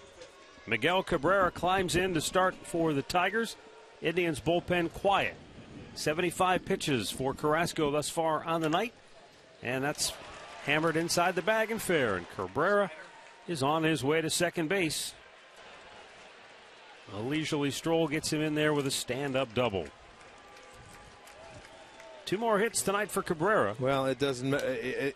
He's going to get one. It looked like to me a changeup. Let's see. They want it away. Anytime, you can't miss into this guy. You've got to go in off the plate. You can't miss in. He can even hit the ball in off the plate if he's looking in there. But he gets a changeup, and it wasn't a good located changeup, so he drills a double down the left field line.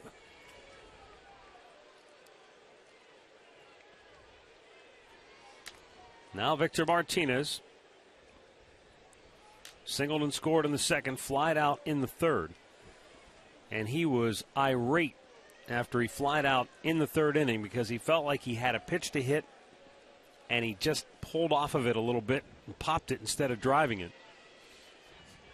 Well, this is going to be a big at-bat here. Bullpen back and busy again for Cleveland. You know, Martinez usually, he never gets cheated, and rarely does he swing at pitches out of the zone.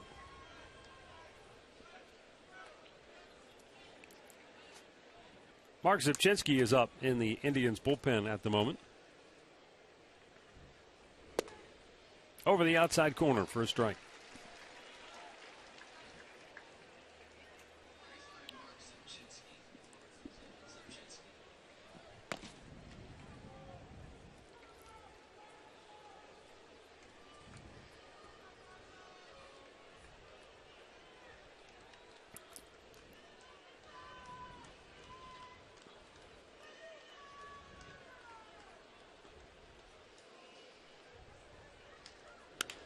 Ripped into right field, a base hit. Miguel Cabrera will only make it to 3rd. And so now the Tigers have runners at the corners with nobody out. Yeah, 2 professional hitters right there, boy. They don't get cheated. Now, Carrasco again going to have to pitch his way around this or try to minimize the damage. There's a little slider inside, and look at, he turns on it. He doesn't miss it and smokes it into right. That's hit number 9 for the Tigers, 1st and 3rd. Nobody out, and that's all you got right there. He's going 1 base at a time. Remember that if you're an infielder, too, and you get a ball hit right at you. He cannot move. J.D. Martinez is already 2 for 2 on the night.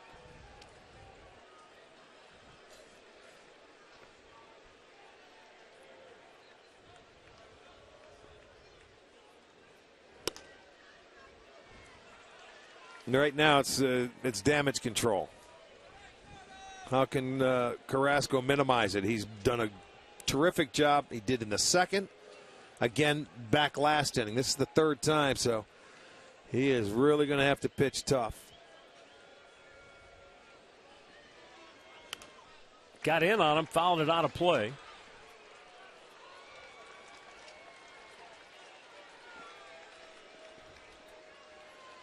Wow, I guess he's made himself right at home here in Cleveland. Wow, I'll say. He has 4 hits in 6 at-bats in this series.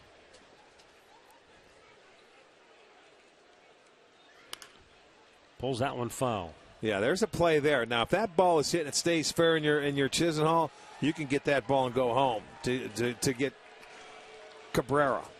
They're 0 for 3 tonight with a runner on 3rd and less than 2 outs.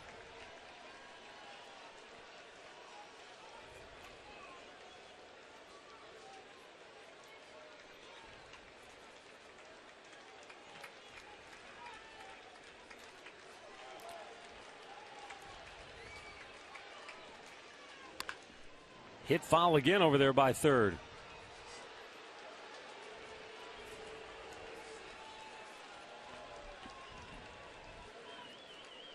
Needs one more strikeout here.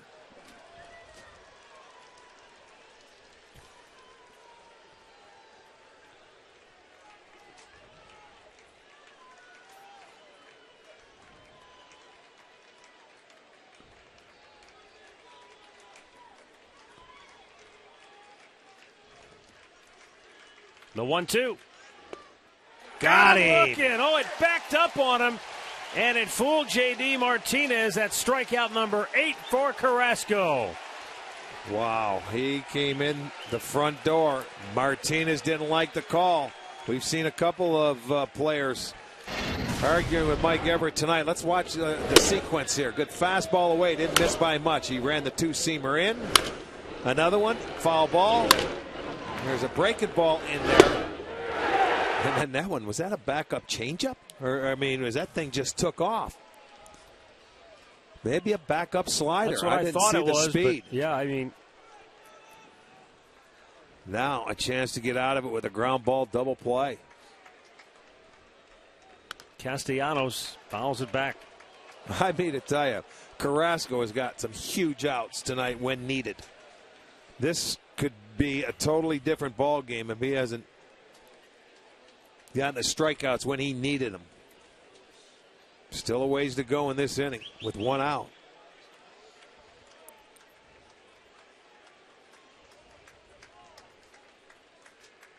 The 0-1 pitch.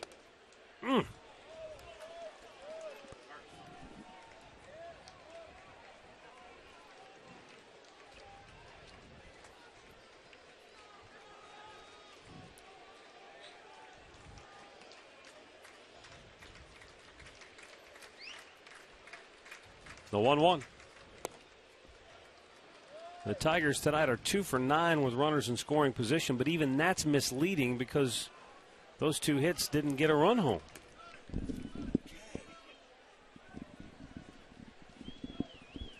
Castellanos.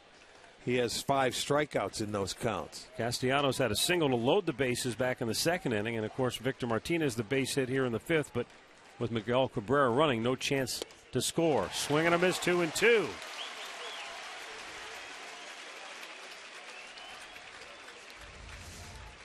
Comes back. Here's that slider again. Boy, he has put that in some very good spots when needed. He threw a nasty one to Castellanos back in the 3rd inning when they were 2 on and 2 out to get to 2 strikes.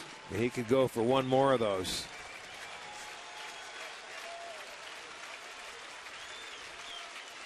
Swing and a miss. He got him to chase it in the dirt.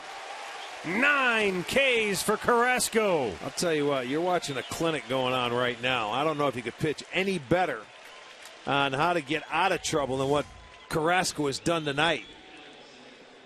Get to 2 strikes and that ball gets thrown out of the strike zone. You get the chase pitch. Boy, he has been unbelievable. We're only in the 5th inning. Look at that. Over the top of the baseball, you can see it's down. It's not a strike. Well, he's got one more big out to go. He's got the left-handed hitting Alex Avila coming up. You know that we talk about at times when you look at the pitch count, and sometimes he's had 88 pitches. He's pitched out as much trouble as you can get. I would not be surprised if he can get out of this inning. He no longer pitches because you can't continue to keep getting out of trouble like he has. His 88 are probably more like 100. It's like 138. Yeah, really. I mean, but he has worked well. He's got one big one to go, and Callaway went out just to have a talk because the left-hander hitting and who you have up on deck. So they went through that sequence just to how they want to go their approach. He struck him out last time on a high fastball, let her high.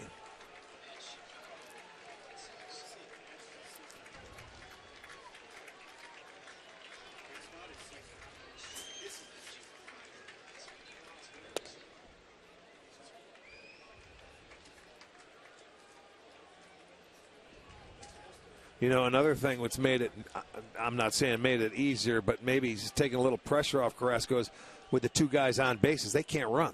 So you don't have to worry about him taking off or holding the runner or doing anything like that. He could concentrate on making quality pitches and getting the hitter. Strike called.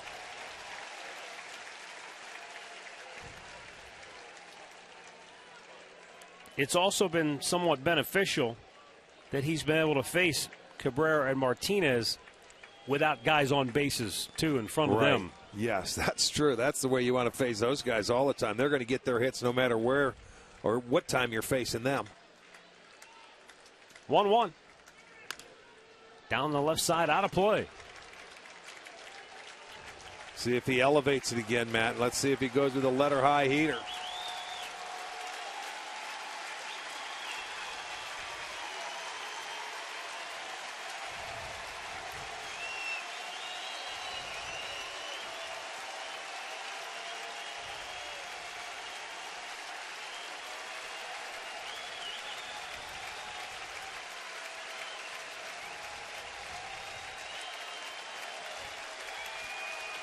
Now the 1-2. Strike three called. Carrasco does it again. His 10th strikeout of the night. The Tigers have left 9 on base through 5 innings, 6 of them in scoring position, thanks to some amazing work by Carrasco.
The road to glory continues Friday night, week 2 of the high school football season. It's Cleveland Heights in Strongsville for a showdown with the Mustangs. Join Jeff Phelps and Frank Stams on the call Friday night at 11 right here on Sports Time Ohio.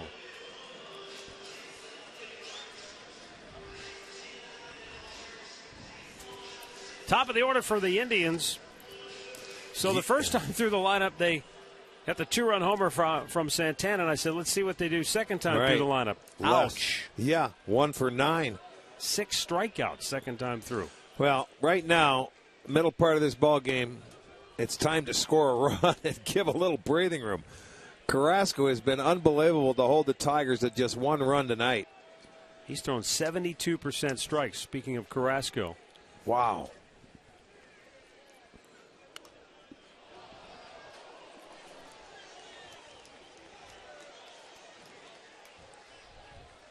I, like you, thought 5 innings might be enough for Carrasco, but the bullpen has stopped, so he might be coming back out for the 6th. Well, okay, we'll see.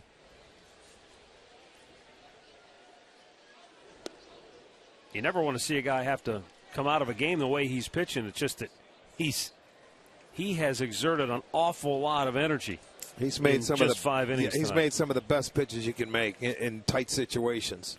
That slider has been a weapon. He looks like he's still geared, man. Yep. Give him a breather.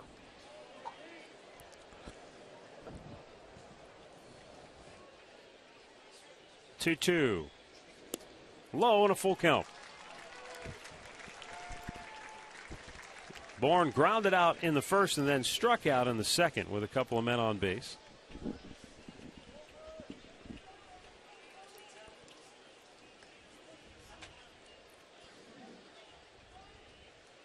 The 3-2. And he chased ball 4.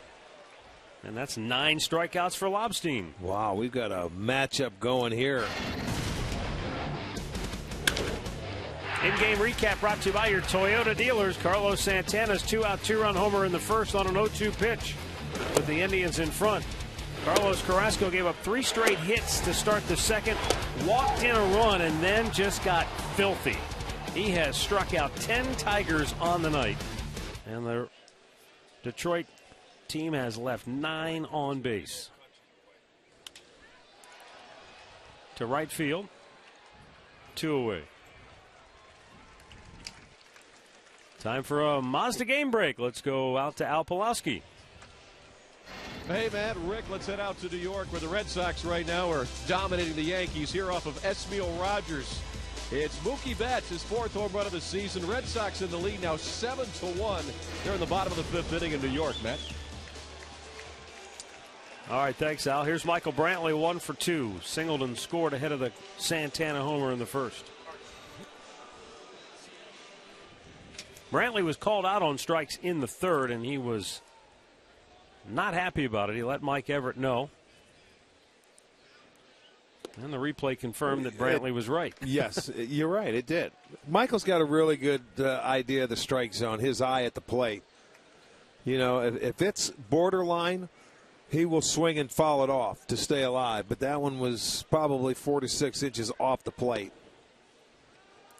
But in turn, if you got a guy that's going to consistently call it, you've got to change your adjust. You know, you got to make the adjustments during a game if you want to stay up there and stay alive. Low and away, 2 balls and a strike. Would it hit the bat when he flipped it? He went to throw it back, and I think when Brantley flipped the bat, it hit it. Take a look. It's a fair ball. That I don't think I've ever seen that before. Look at Brantley was. I think that's what happened. Yeah.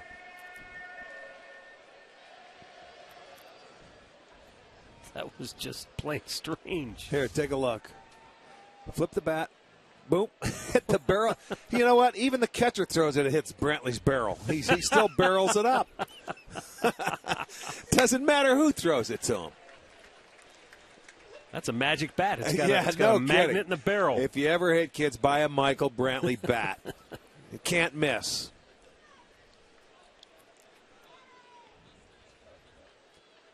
Now the 3-1 pitch.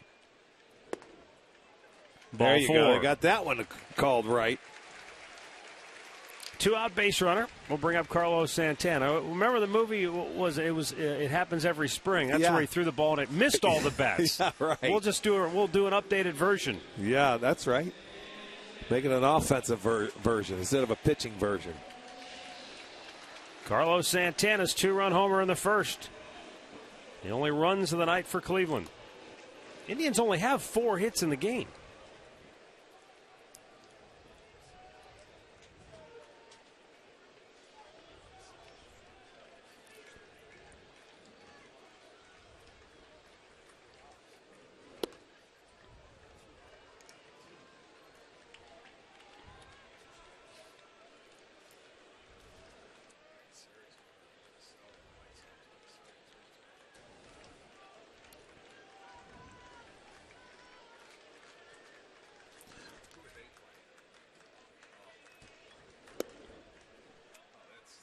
Two balls, no strikes.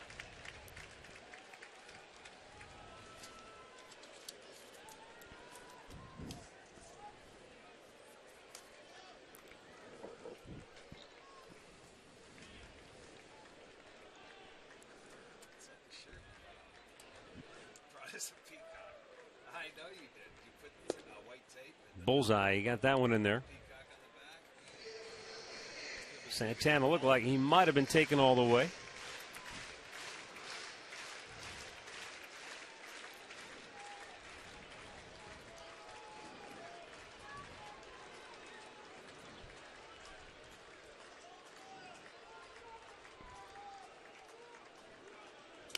Oh. Fouled right back, and that was one he'd like to have back. Well, it was a fastball, and he fouled it off. Now, remember, in his first at-bat, the home run he hit an 0-2 fastball that was elevated. And, you know, it's almost like he was looking for something else, but caught up to it and hit it down the right field line. So he can catch up to the fastball when you get to 2 strikes. He's a dead red hitter and loves it. But sometimes you try to pull it and you fall it straight back. Full count.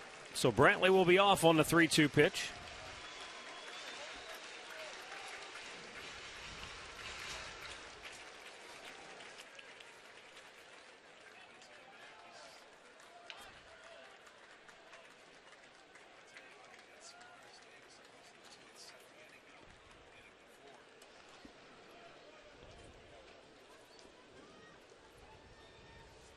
Lobstein shook off Avila 3 times before he nodded in agreement.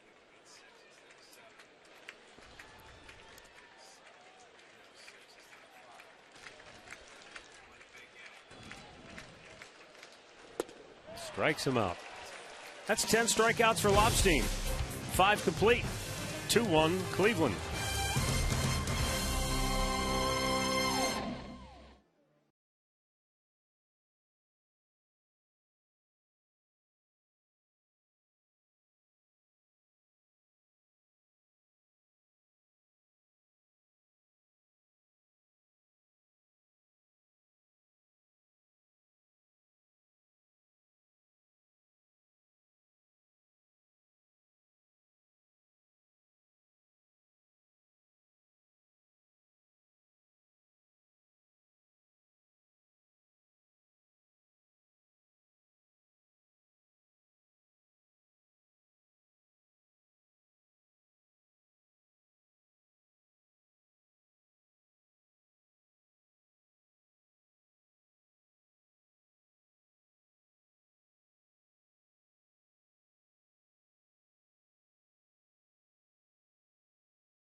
Here tonight. Very familiar. Yes, Rick Manning should know a couple of these. This is AJ, his grandson. We've got Nick over here, but Jax is the one that caught that barehanded foul ball. And I heard that AJ's the baseball player, Jax is the football player. I'm not really sure what happened on this catch. Jax, I mean, what was going on? What was up with the barehand? It just hit the bottom of the stair that we're on, and then it hit the glass. I was just happy I didn't fall over the railing when I caught it. Yes, we're happy that didn't happen as well. A very humble answer. Now, we were able to see that you checked out the replay on the TVs. What did you think when you saw yourself in action?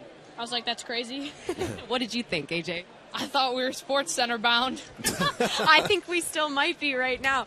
Guys, here's celebrating Grandpa. I love saying that, Rick, by the way. Oh, I know you do. 60th birthday. What's it been like being at this game right now? It's been pretty exciting that I've got to come with all my friends and then see Jax grab that foul ball and all our friends texting us how they saw us. I was going to say, you guys got a lot of TV time now. I got to go over here to Nick. Nick knows baseball better than anyone up here, according to his mother. And I want to know, we got Carlos Carrasco on the mound. We were talking about how well you think he's doing. What do you think about this game so far, and what do you need to see happen here, Nick? I'm putting you under pressure. Well, he's been pitching really good, only 1 earned run. He's doing his job. He absolutely is doing his job, and he's doing it under pressure. Rick, nice work. You've got him working already. I love it. Yeah, that's my stats guy. We got to get rid of Tommy Bowe. We got to bring up Nick. Nick. He said that you're his stats guy. Get rid of Tommy Bowe and tell Hey, Katie, tell AJ it's not going to be Sports Center. It's going to be on Al and Jason's post-game show. AJ, FS1. Rick wants me to tell FS1. you it's not going to be on Sports Center, but it will be on our FS1. Indians Live post-game show. Right. I'm fine with that. That's cool. That's good. TV time. We're good. We're hoping for another foul ball up here, though, guys. No, I'm not. They've had enough airtime. Thanks, Katie. Here's the 1-1 pitch to Davis, and a strike is called.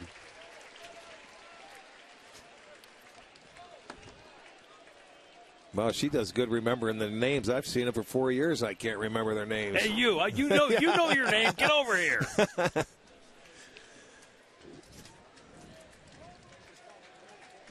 Tommy, did you run this through Nick? He's our cross-checker. Up the middle, and that's going to get through. Davis with his second hit of the night. And a one-out base runner for Detroit here in the sixth, and they've had a base runner in every inning except the first. In fact, they've had at least 2 base runners in every inning except the first, and now they've got one-on-one out here in the sixth. And here comes Terry Francona. So that's going to be it for Carrasco. He goes 5 1/3 here tonight. But he has made some incredible pitches in some very tough spots to keep the Indians in the lead here tonight. I'll tell you, yeah, what a job. And he should get a nice round of applause from this crowd. 10 punch-outs, and, boy, he taught a lot of people how to pitch when you get out of trouble. He made some quality pitches. Time now for our Cleveland Clinic call to the bullpen. And it's Scott Atchison coming on when we come back.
He leaves with one-on-one out here in the sixth inning. He allowed 10 hits, struck out 10. And just 1 run. Yeah, what a nice job. And that continues. He didn't go as deep into the game as he has been going, but I'll tell you, they were quality. He had to work so hard tonight, unlike any one of his other 4 starts. But still, the outcome is he's, to this point, just allowed the 1 run. Scattering 10 hits, 10 punchies.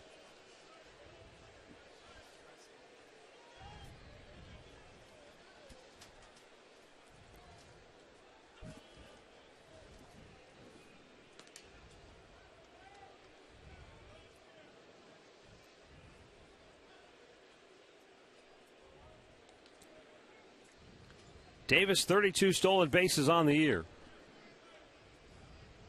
He'll obviously draw some attention. That's up and in, almost got away. Well, he's the guy when you hit him down in the 9th spot, he gets this guy fastballs to hit. You know, it's a nice turnover because Kinsler can run as well, but he's also led off for the Tigers this year, and he's done a nice job. It's been a really nice find for them, or a sign for them, I should say.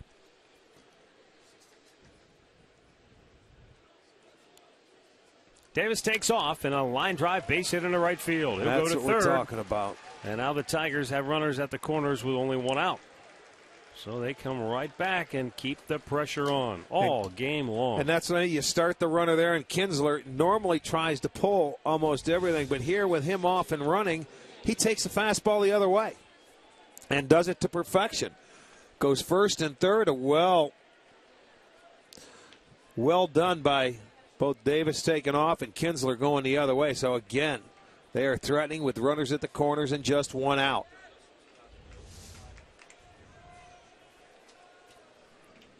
Torrey Hunter 0 for 3.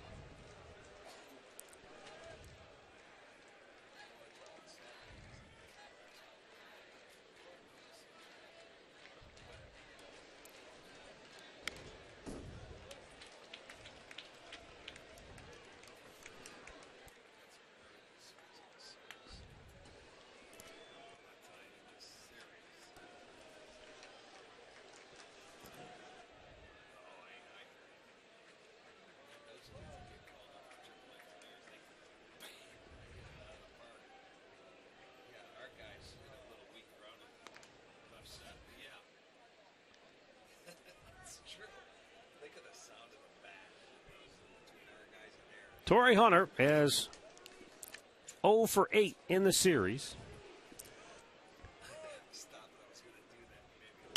And that's out of play 0 and 2.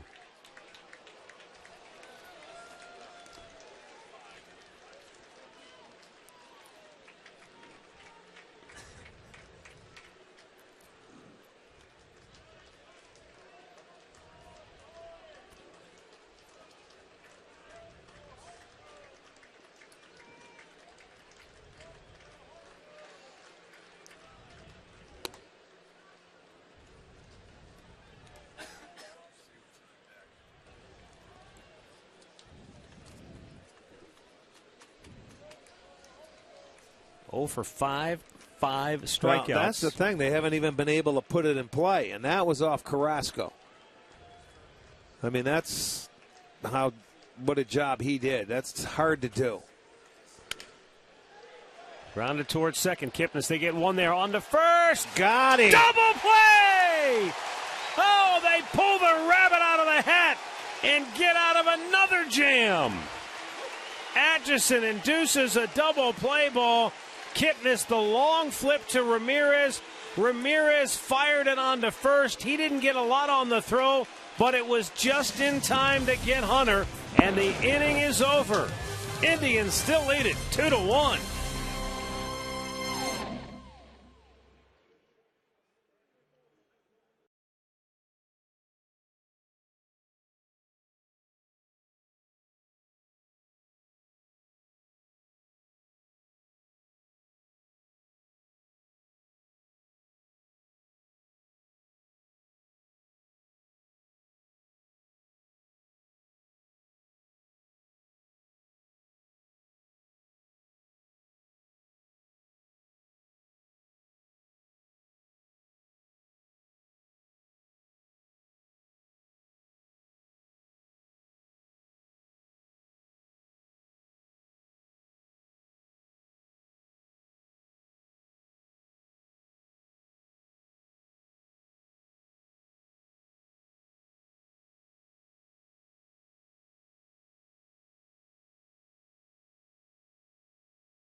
Time now for our AT&T fan photo of the game.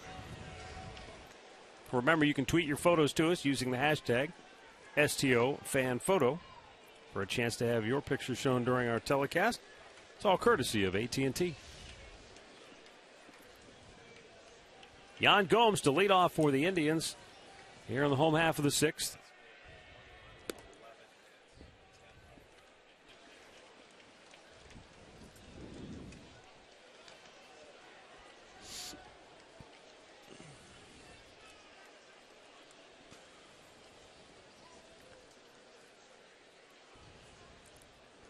I'll tell you what, we've been caught up in Carrasco and the job that the Indians have done. This young man, Kyle Lobstein, has done a really good job in his own right.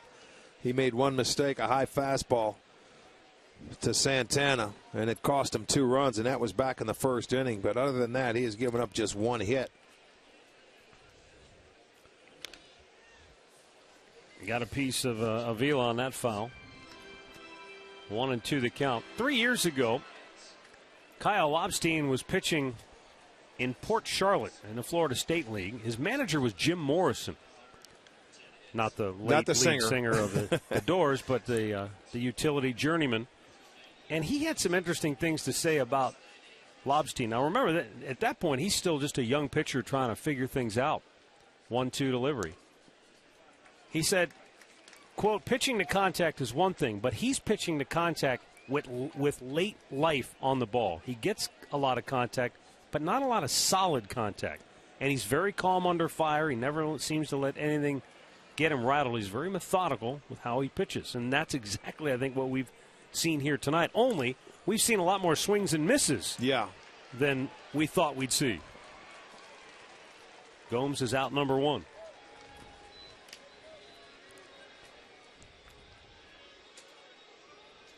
Injury report is brought to you by the attorneys at Elk & Elk. Mike Aviles listed as day-to-day. David Murphy continues to work his way back onto the active roster. He was with the club on the most recent road trip doing some cardio work and trying to get that ab back in playing shape.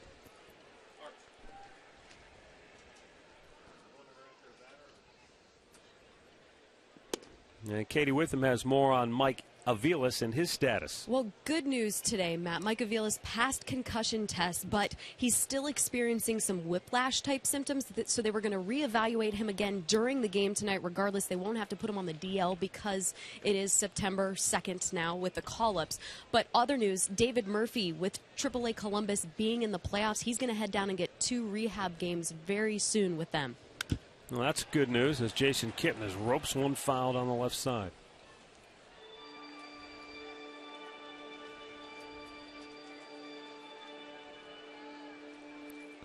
.100 pitches on the night, 60% strikes for Kyle Lobstein.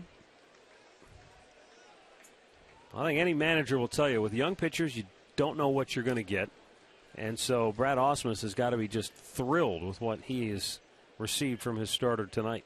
Well, I think they were last time, too, against the Yankees where he came up. There's a breaking ball, a curveball. Kipnis finally gets a base hit. Pulled it. I like the approach. He drove it down the left field line with the pitch away, and he pulls this one into the hole. Only their 5th hit. Tonight, there's the curveball. He left it middle in. And that's going to be it for Kyle Lobstein. So he goes 5 1/3 innings, as did Carlos Carrasco. He strikes out 10, as did Carlos Carrasco. And he'll leave with a man on base that's his responsibility, as did Carlos Carrasco. Indians lead it 2-1. Al Albuquerque is next for Detroit.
Saturday, it's a baseball doubleheader beginning with the Giants and the Tigers. Then the AL Central leading Royals go up against the New York Yankees in a game you can only see on Fox Sports 1. It all starts Saturday at 12:30 Eastern on Fox and continues at 4 Eastern on Fox Sports 1, streaming live on Fox Sports Go.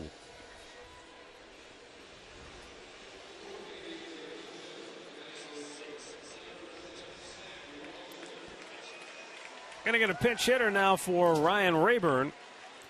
Zach Walters will bat. Switch hitter, so he'll bat from the left side against Al Albuquerque. Walters obviously with good pop.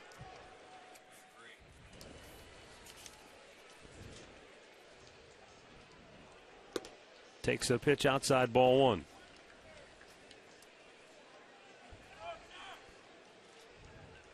Zach has hit 6 home runs, and he's only played 18 games with the Indians this year. Well, they could use one. He has hit some pretty good fastballs, and if you can get one from Albuquerque, he has a good one, but he also has a very good slider.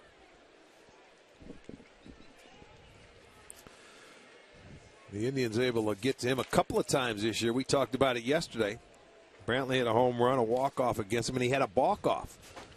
There's that slider. Kipnis will go down to second base as the ball got away on the wild pitch. It's a good read. Get yourself in scoring position. There's the good slider down. Not much Avila could do there. He tried to keep it in front of him. It gets to the, trickles away. There's the good read. Kipnis able to get there easily.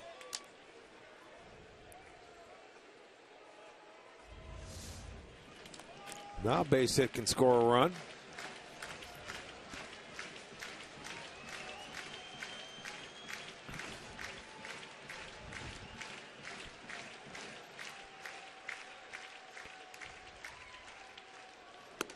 You almost have to, I was just going to say before that, you almost have to take a strike because Albuquerque's been all over the place. Yes, he can have some control issues at times. We've seen it in the past. Yeah. So, make him get in the strike zone. Certainly do not help him out. Starter Kyle Lobstein can only watch now. He's walked 18 in his 49 and a third innings. That fastball gets in the strike zone.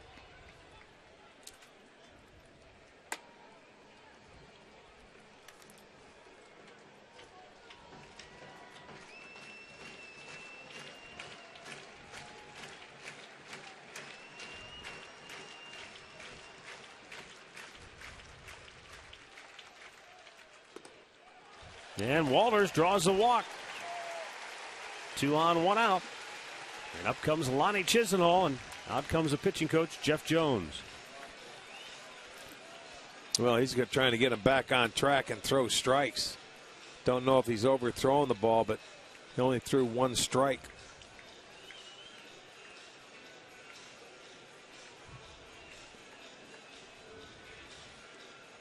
By the way, interesting note on Carlos Carrasco's performance tonight from our research expert, Mike Pacta.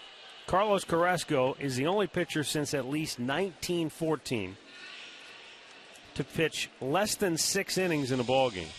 Strike out 10 or more, give up 10 or more hits, and only allow 1 run. He had to go through all those box scores to 16, and he already found that out. He's fast.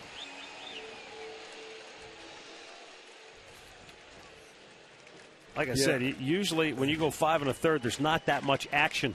Well, he had to make some really good pitches to get some very tough outs, and I could tell it doesn't happen that often without getting hurt. He crammed a lot into a short period of time. Lonnie chasing after that first pitch that's in the dirt with Albuquerque. We just told you he hasn't thrown but 1 strike. Well, a lot of times as a hitter, after that pitching coach leaves, you figure, okay, I'm going to get a fastball, but that wasn't even a fastball. He threw the slider down, so I'm surprised Chisenhall went ahead and was so aggressive at that first pitch because he could have been sitting with ball 1.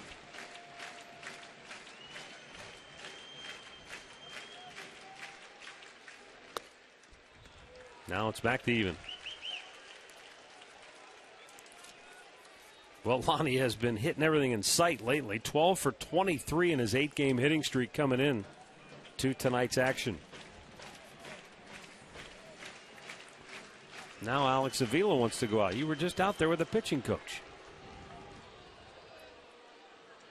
Well, you know, sometimes that catcher, he's got to put down the fingers, and that pitcher doesn't agree with what you're putting down, and he knows what's working and what isn't. You may have to talk a couple of times.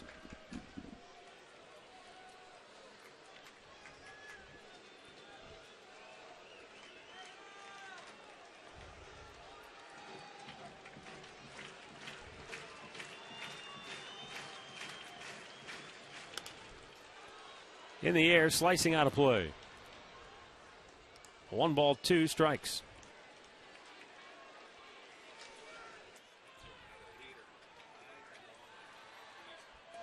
Look at that. Tigers have had 12 at-bats with a runner in scoring position. The Indians have had 3. But the Tribe's still leading it 2-1. Trying to do some damage here in the 6th.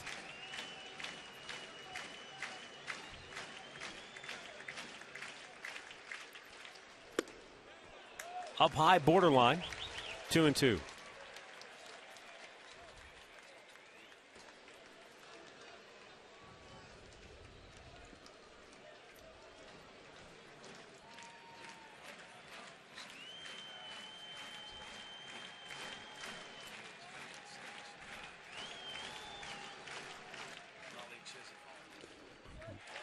That one was smothered by Avila, and the runners hold. Full count. He keeps going to that slider. He's having a tough time controlling that pitch tonight.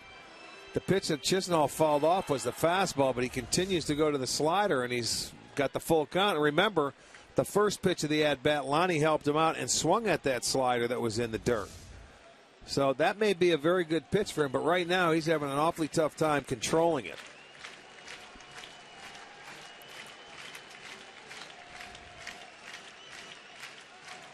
Albuquerque's payoff pitch. Rocketed foul on the right side. Whew.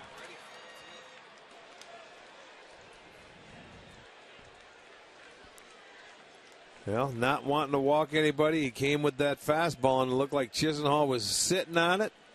He knows that he's having a tough time commanding the breaking ball, so he was ready for it.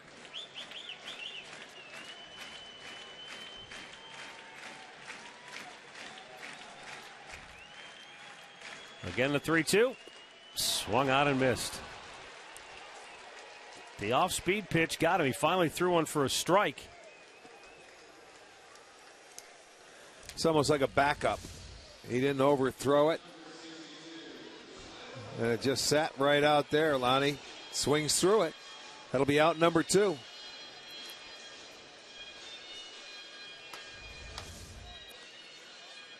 And the batter will be Tyler Holt.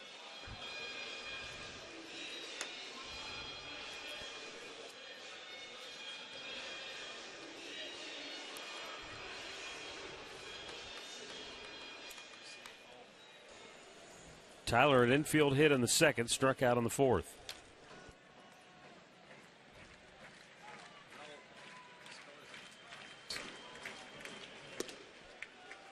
Cuts under it, ball 1.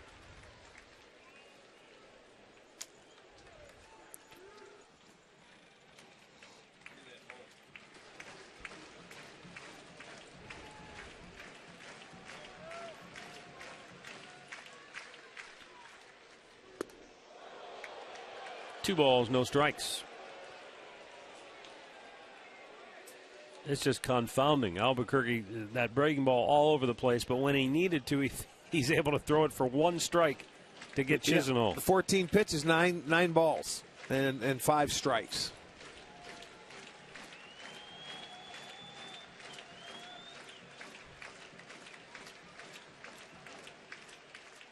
Kipnis takes off for 3rd.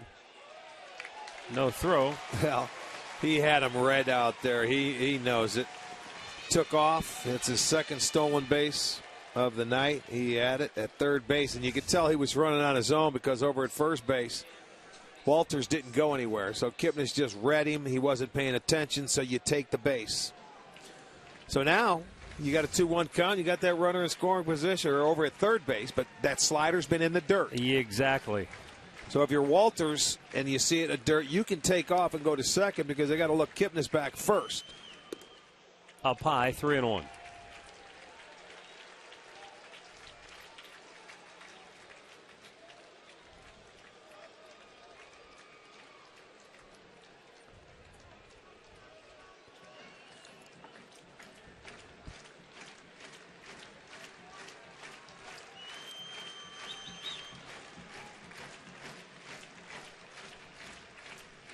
Walters takes off, and Holt swung and missed, or did he get Avila on the backswing? That was a misguided. That went right over the bat and into Avilas' chin, and he was just knocked backwards. That ball went right into the mask.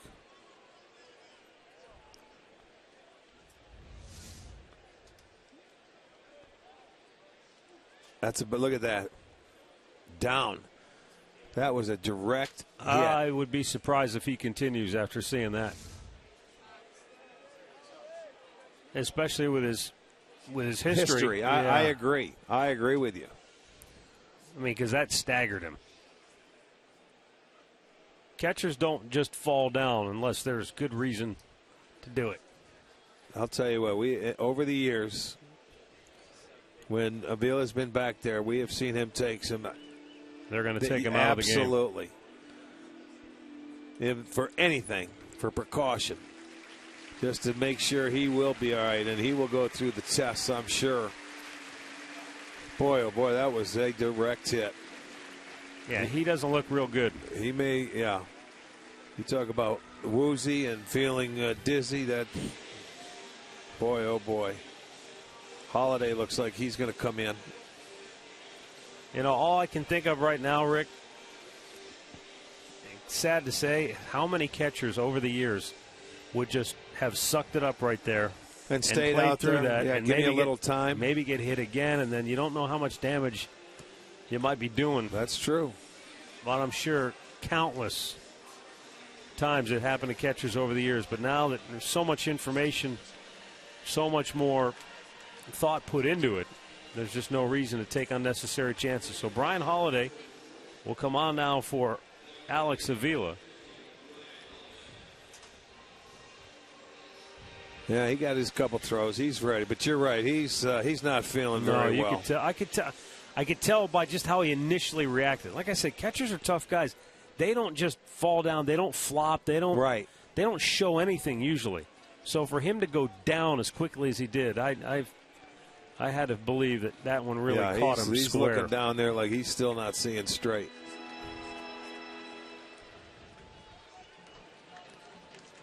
So Tyler Holt climbs back in. It's a 3-ball, 2-strike count with 2 outs. So the runner at first, Zach Walters, will be taking off on the pitch.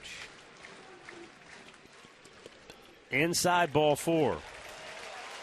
So 2 walks in the inning, and the bases are loaded. As we go to the top of the order, and Michael Bourne. And Brad Ausmus making his way to the mound. Yep, yeah, he's seen enough. You're not throwing strikes. You can't afford to keep him in there. So he points with his left hand. We've got a left-hander reliever coming on for Detroit. Bags filled with Indians. 2 down here in the bottom of the 6th.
All right, come on down to the ballpark. 2 games remaining in this series with Detroit. That's not, and this homestand will continue. But Wednesday and Thursday, 7:05 starts. Seats starting at $10 when purchased online. Go to Indians.com. It's been a dandy tonight, and the Indians with an opportunity to add on to this one. They have the bases loaded and 2 out. Blaine Hardy coming on for the 30th time. The left-hander on to face Michael Bourne. We'll see if the Indians can get a base hit with a runner in scoring position.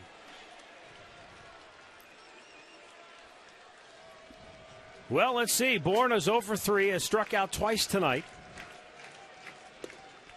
And it takes ball 1 from Blaine Hardy.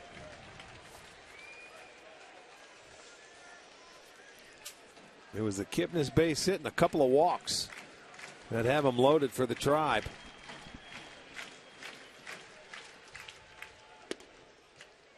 That's a called strike. Michael doesn't like it. Boy, Mike Everett has had a lot of people questioning his eyesight tonight. Well, they are. And you know what? I just thought it was the same pitch. I think he threw 2 of them in the same spot. One was called a ball, the other a strike. And that's what you want. You want consistency. Curveball up high. 2-1.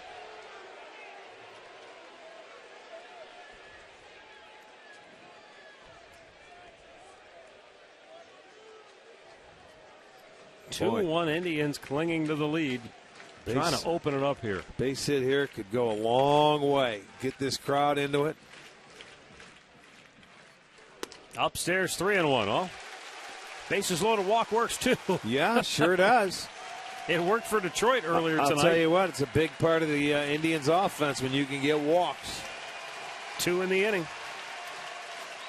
So load the bases after the base hit by Kipnis started it.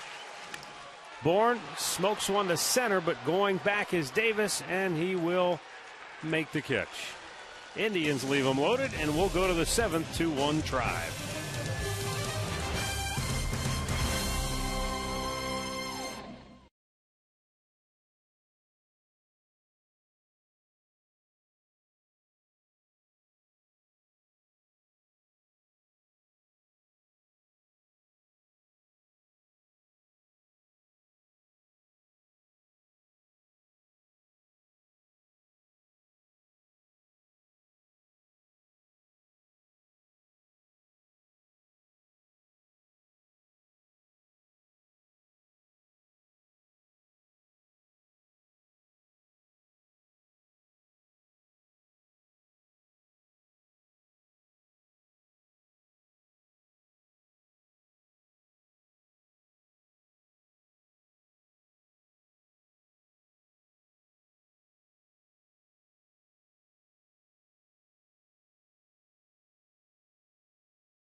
Carrasco gave us quite a performance tonight. 5 1/3 innings.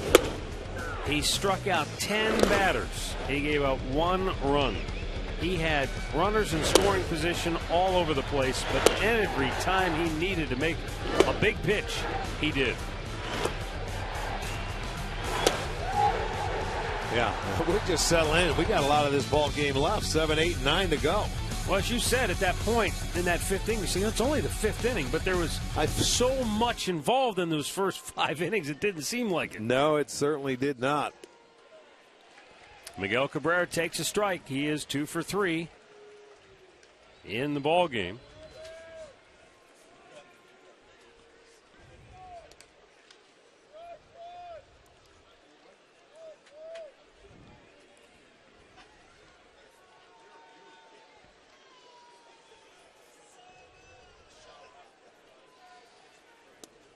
Swing and a miss. It's 1-2.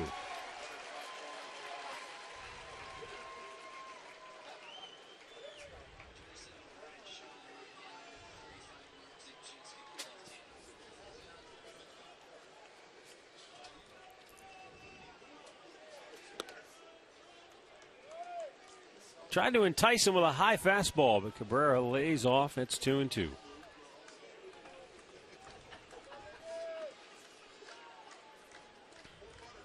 Swing and a miss. Atchison strikes him out. One away here in the 7th. Pretty good curveball there by Atchman. Comes up. Right on the, it was off the edge, really, and he was able to get Cabrera to chase after it. Started up, you could see the 12-6 break coming down off the plate. Nice pitch to get the strikeout.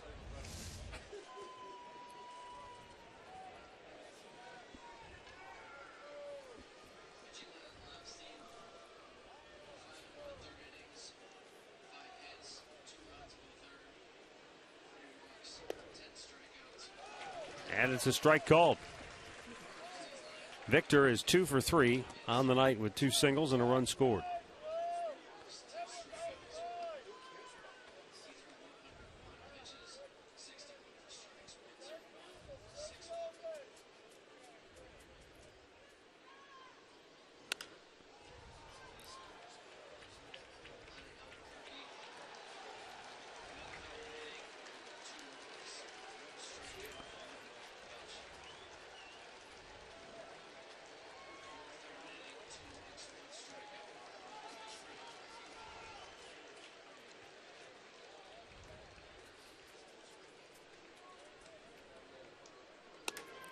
Fastball took off on Atchison. And a ball and 2 strikes to count.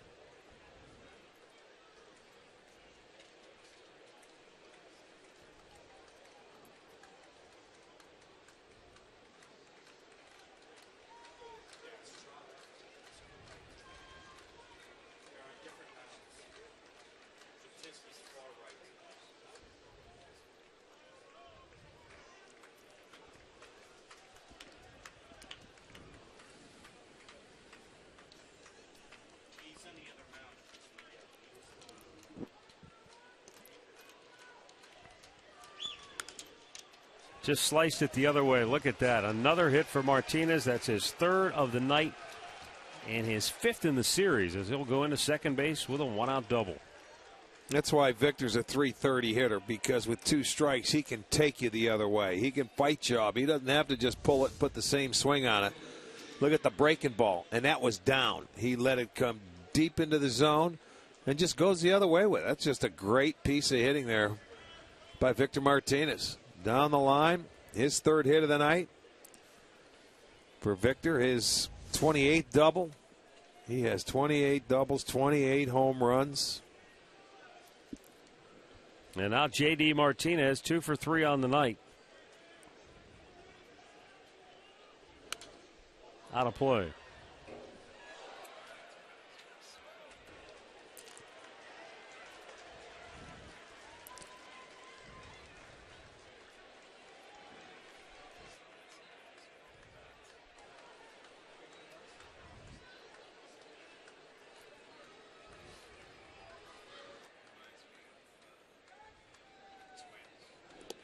He tried to hold up, but he couldn't. He chased after it, and the count now 0-2.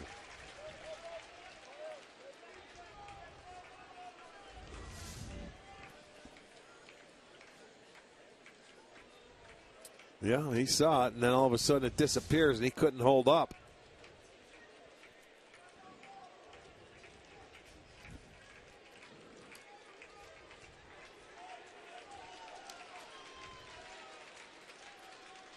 Swing and a miss. He struck him out.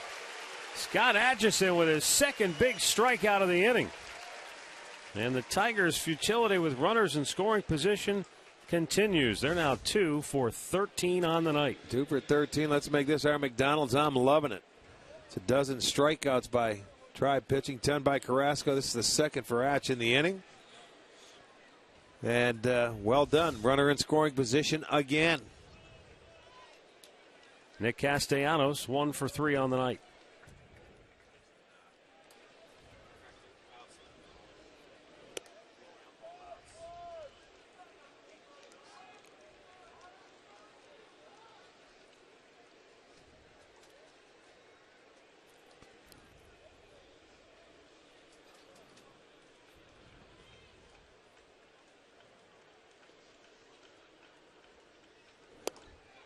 Wow.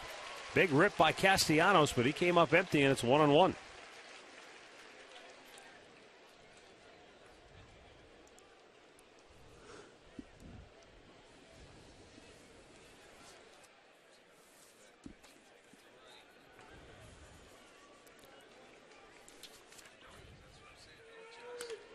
How to play down the right side.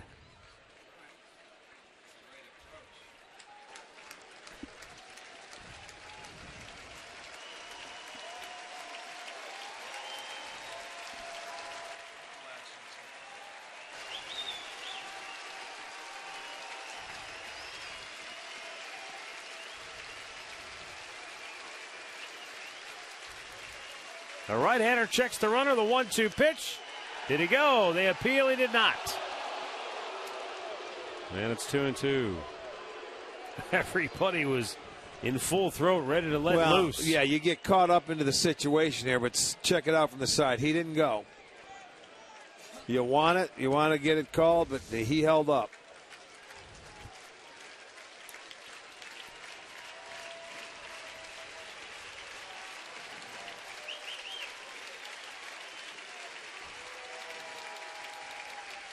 And the 2-2 off the plate.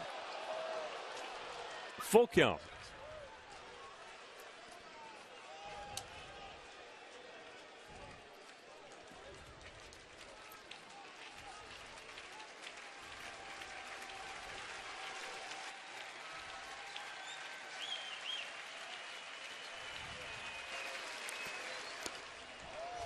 And Atchison ends up walking Castellanos. Well, he had first base open, and he made the adjustment. Castellanos, give him credit. He almost chased that one breaking ball down in the dirt, and then he laid off 2 other breaking balls that he didn't offer at. And he ends up drawing the walk, so it's a pretty good at-bat by the young hitter. Terry Francona is going to go to Brian Shaw with 2 outs, 2 men on, and the right-handed hitting Brian Holiday batting for the first time tonight. So we've got a timeout. Indians still leading it 2-1.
Our great clip of the game from last night. Zach McAllister working out of the bullpen for the Indians. And McAllister went 3 1/3 innings. Gave up 2 runs on 5 hits, struck out 4.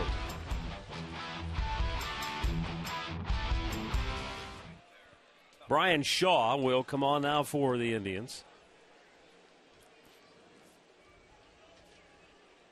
69th appearance of the year, and he's got the right-handed hitting Brian Holiday, who came on for Alex Avila, who left the game when he took a foul tip square in the mask behind the dish. Yes. And he was wobbly at best.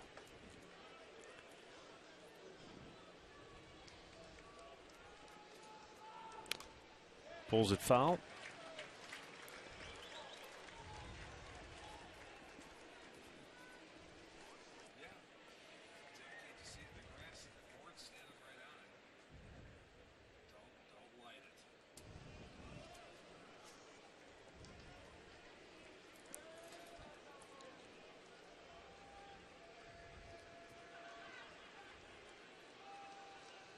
They 0-1.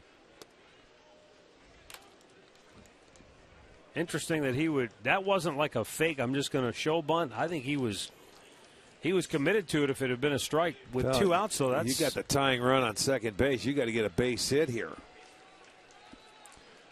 That's what I'm thinking if I'm in a Tiger uniform. Bunt's not going to do you any good.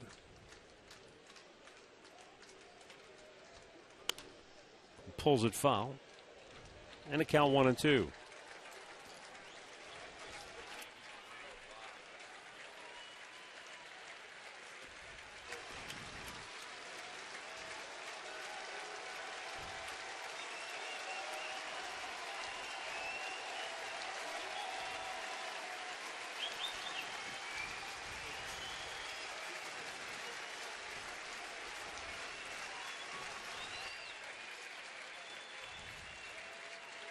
The 1-2 pitch.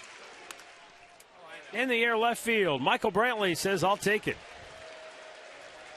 He does.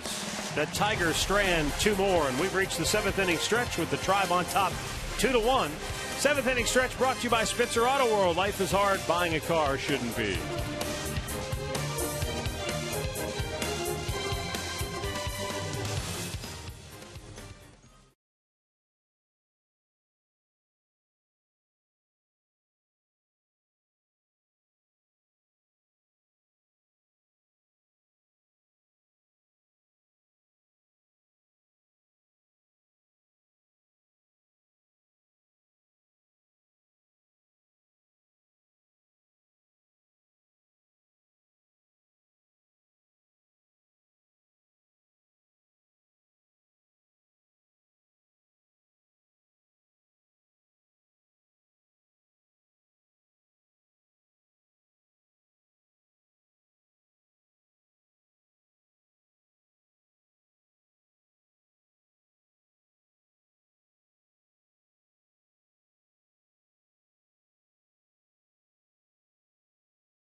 Jose Ramirez leading off the bottom of the 7th, shows bunt, pulls it back. It's ball 1.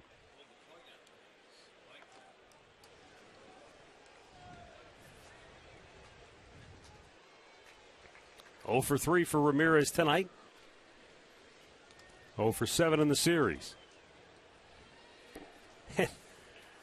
You were talking earlier about how this game was kind of going along and a lot of action. Man, we're only in the 5th inning. This is only game 2 of a 4-game series, mind you. No kidding. It's September, and it means a lot to both ball clubs. You know, they did the blowout yesterday. Detroit came back, but they're in a fight for their lives today. They've out-hit the Indians 12-5. They trail in the run column 2-1. Ball 4. He walked him on 4 straight, and the Indians had their leadoff man aboard for one of the few times tonight. It's only the second time in the game they've had their leadoff man on. Time for another Mazda game break. Here's Al Pulowski. Hey, Matt, the Angels have the best record in baseball, but tonight the Astros are up 6-0 on them. Brad Peacock, a one-hitter thus far. Here, Jose Altuve, solo home run. 6-0 Astros in Houston over the Angels, Matt.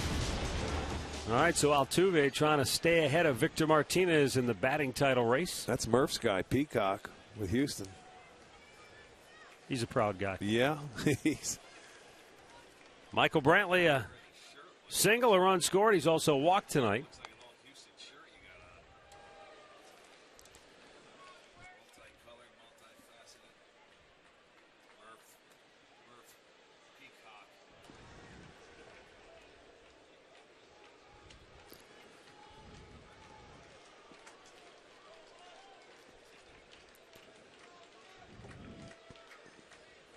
Upstairs with it.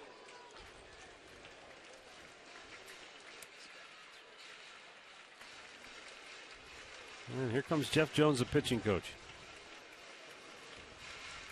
Well, for a young guy out there, he doesn't want him to fall behind. You're going through the middle part of the lineup now, and he realizes any more runs that the Indians can add mean a big difference in this game.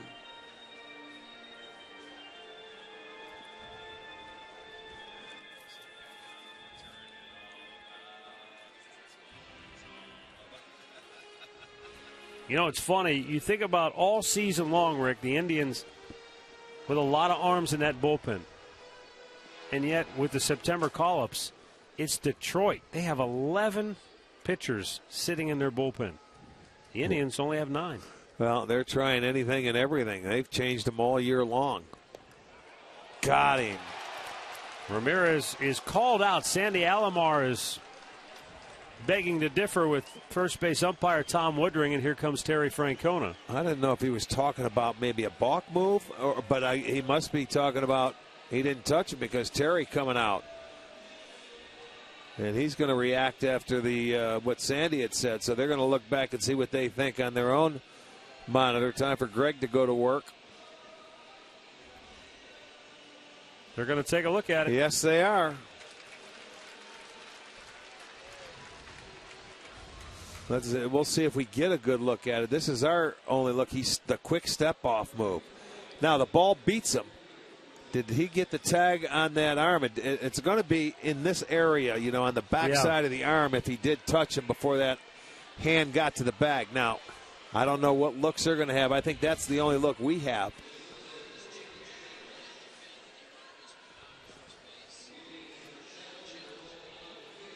So it's an Indians challenge. We'll see what they have.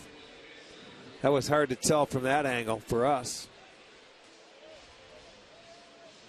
Alomar was over there, so he said something. So that's what... he had the best look of anybody. That's what, brought Francona out. But does a camera have that shot of what he saw? That's what we don't know. Evidently, our cameras do not have another angle to look at. We saw another angle up on the scoreboard from low first, but that really didn't tell you anything.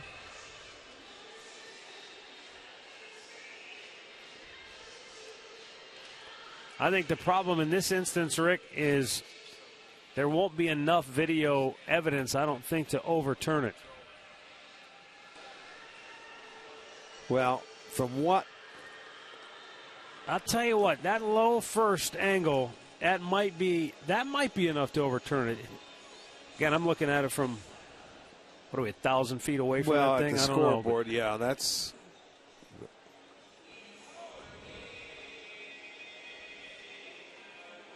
It did look like Ramirez went wide back in trying to avoid the tag. Well, they've got the answer. He's out. Well, not enough to overturn it, evidently.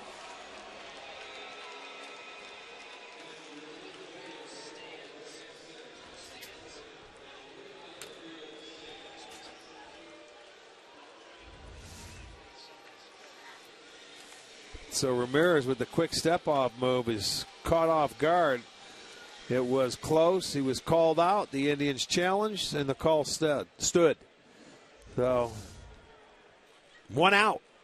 That leadoff walk, he picked him off. 2-0.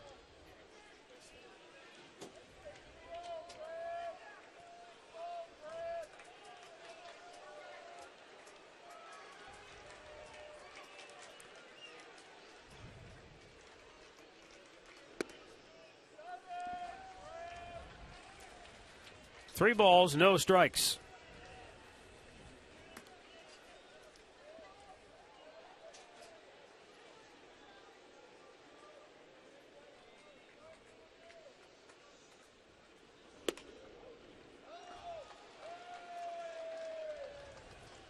Blaine Hardy gets a strike call. He's thrown 13 pitches, 3 strikes, which makes Ramirez getting picked off at first even more maddening.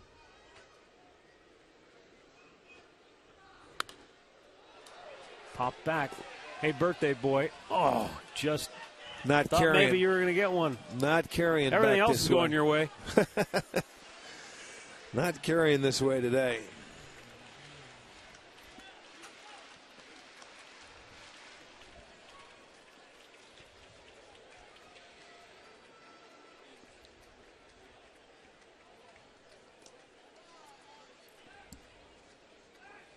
And a 3-2. In the air to left. Routine play there for J.D. Martinez, 2 down. Don't miss the explosive final season. Sons of Anarchy premiering Tuesday, September 9th, only on FX.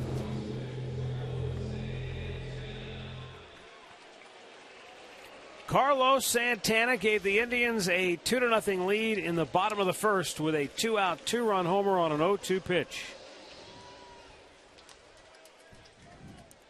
It's the Indians' only extra base hit of the night and one of only 5 total hits in the game for Cleveland.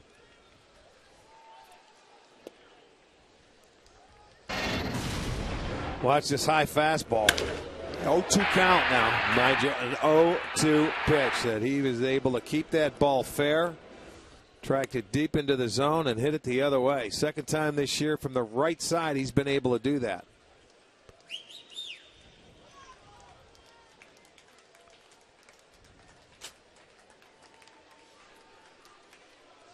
I mentioned the Indians only have the 5 hits, but they have drawn 6 walks, so they've had their share of base runners.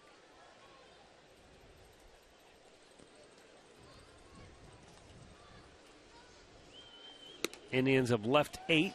The Tigers have stranded a dozen.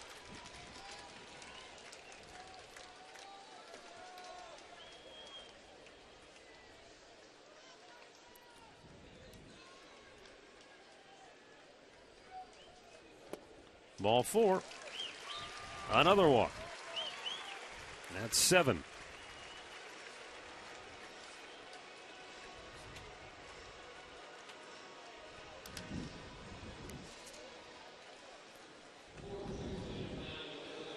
Not a very good ratio at all. But he's been able to get outs. Yan Gomes 0 for 3 tonight will be the batter.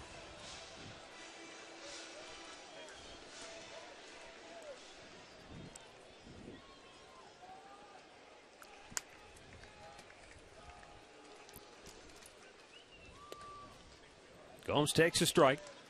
Since July 13th, Yan Gomes has batted .364.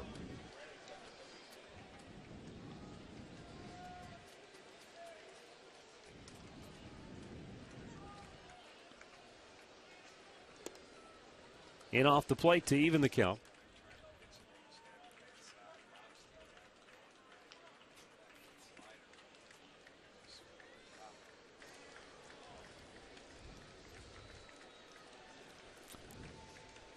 Santana, a short lead at first. And Gomes rifles it to right field, and Santana will stop at second.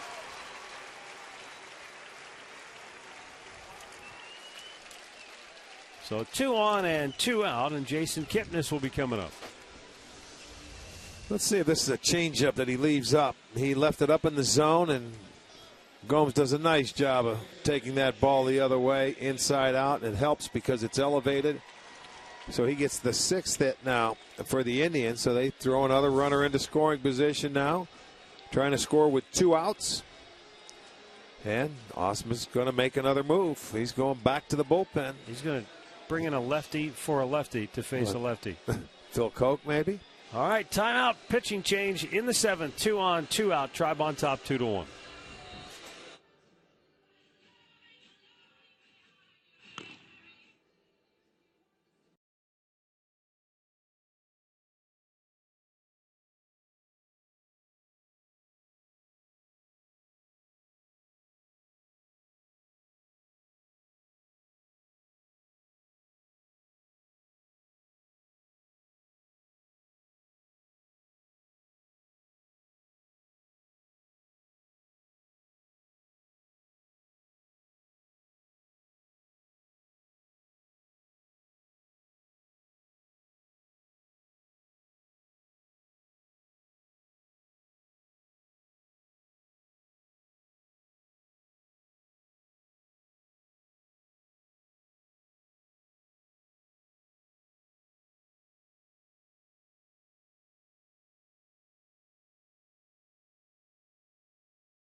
Well, you got to look in at Progressive Field from our Panini's Overstuffed cam.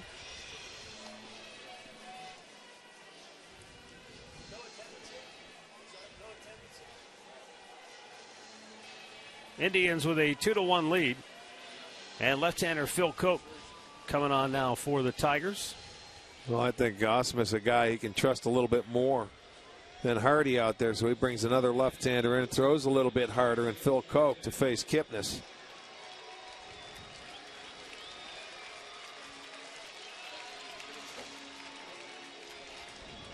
Jason, a base hit his last time up. That came off the left-hander Kyle Lobstein, who started.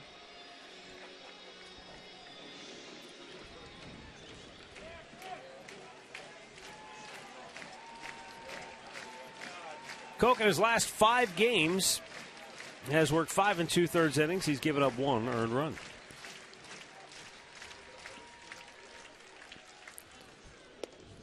And the first pitch, breaking ball in for a strike. Jason's had some success against this lefty.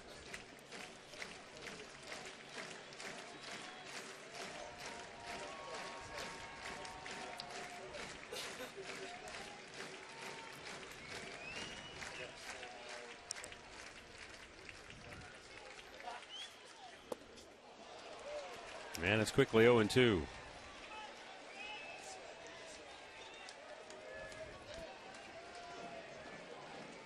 Koch picked up a save earlier this year against the Indians. It was here at Progressive Field on June 21st, and that was his first save since April of a year ago. Only the 8th in his career.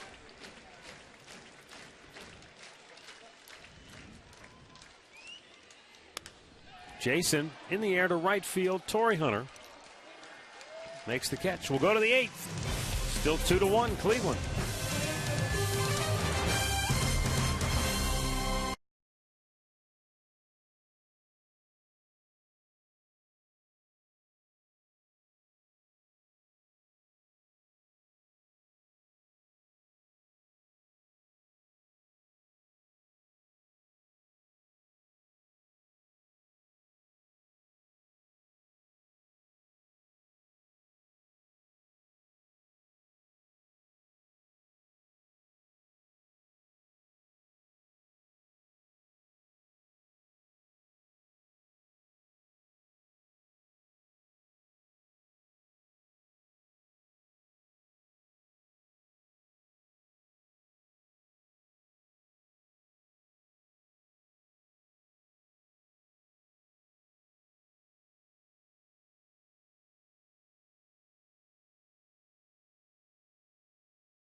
and may not be reproduced or retransmitted in any form.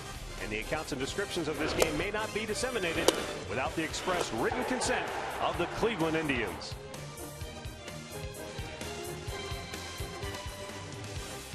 Indians Live, presented by Conrad's Tire Express and Total Car Care, is coming up next here on Sports Time Ohio. Looks like Carrera coming up to the plate from the on-deck circle. To me, your eyes do not deceive you. He's going to pinch hit for Eugenio Suarez. Thank you, Kreskin. Or Karnak.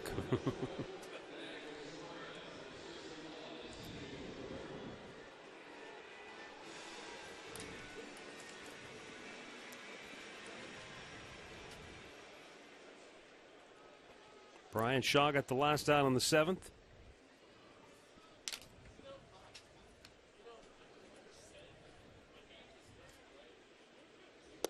Carrera takes a strike.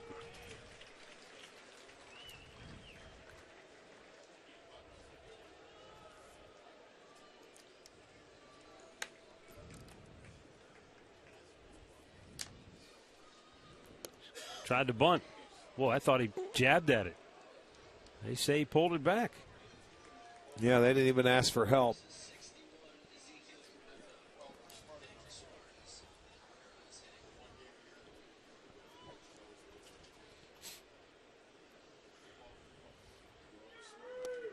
That time he jabbed at it for sure.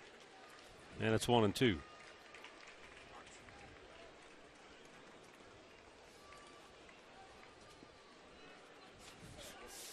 Tonight, Cleveland pitchers, 22-0-2-1-2 counts against the Tigers. They have had their share of hits. They have been able to pitch their way out of trouble. They've left 12 stranded.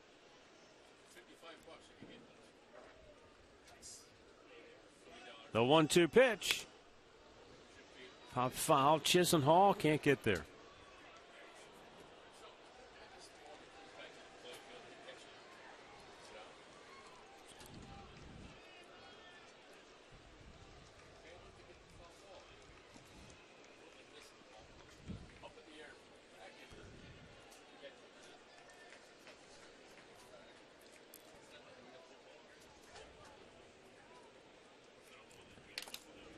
Got him.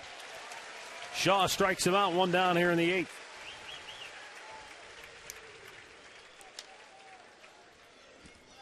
In-game box score brought to you by your Hyundai dealers.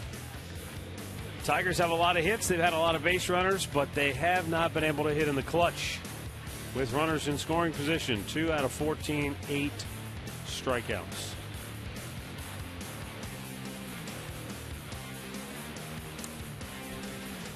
By my count, Tigers have left 8 men on base, and 8 of the 12 were stranded in scoring position.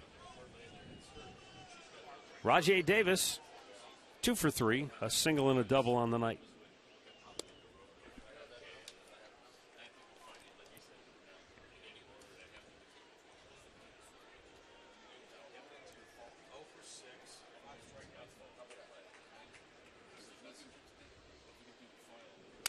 Broke his bat. Santana on the move. No. Can't get there, and he... Not head first. He did well to get into that dive quick.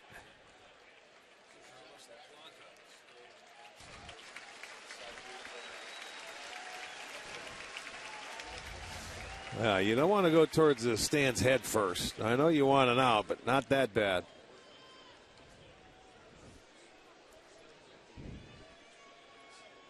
And that's not a I think he was starting to lose his balance more than anything. Well, too. that could be, because that stuff doesn't give. That type of texture down there. 1-1 pitch. Perfect location. Outside corner at the knees. Davis doesn't like it. He's in the hole, 1-2.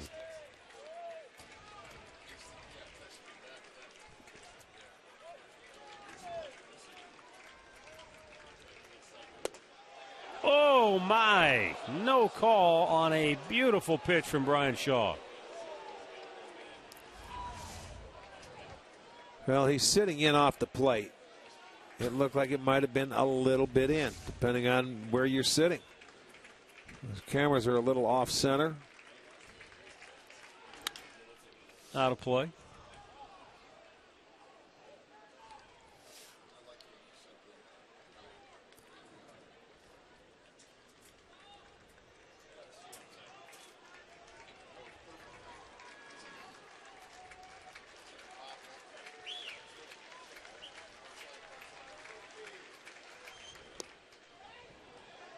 Full count.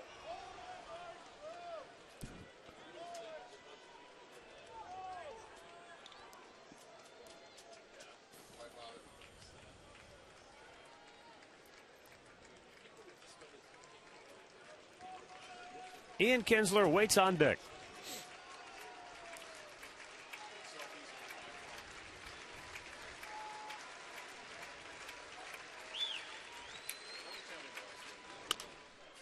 Big bouncer towards second base. Kipnis waits back on it, unloads in a hurry, and he's safe at first.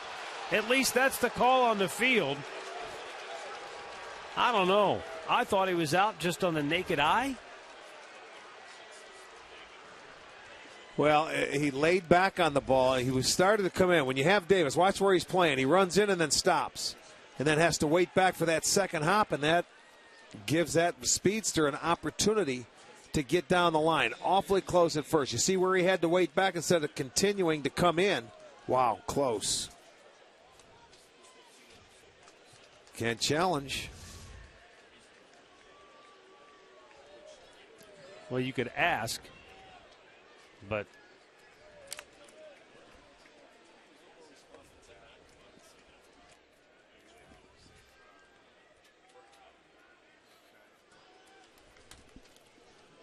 one on, one out. Davis takes off. He stumbled coming out of the gates, and they got him. It's a big play by Gomes. Usually when a base runner loses his footing or doesn't get a great jump, he'll slam on the brakes and go back.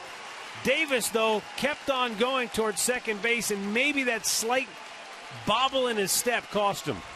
What a nice throw. There you go. He did spin his wheel. Just Not bad. Just a hesitation. Yeah. I did see it, though. Just a little slip. But he, I think, felt he had a good enough jump that he was going to be able to put his head down. Gomes, nice throw. So you pick up your players right there after he beats out the infield single. You get the second out. Something would have happened with his finger there.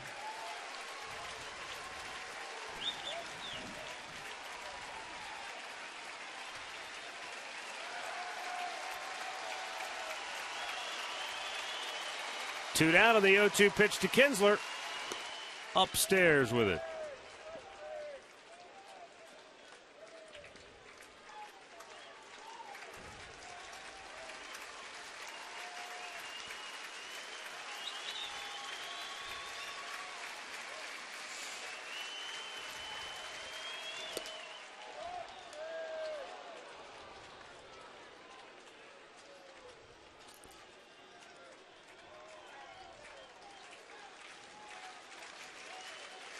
Brian Shaw got the last out of the seventh.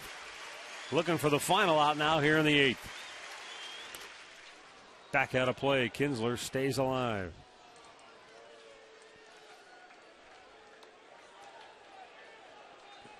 This has been a white knuckler really from the outset. The Indians scored two in the bottom of the first. This has been a 2-1 game since the top of the second. Top of the second, and it's been that way ever since.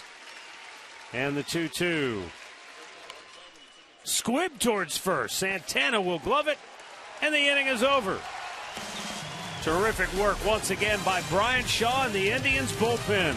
And we go to the bottom of the eighth, 2-1 Cleveland.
Bottom of the 8th inning, 2-1. Cleveland on top.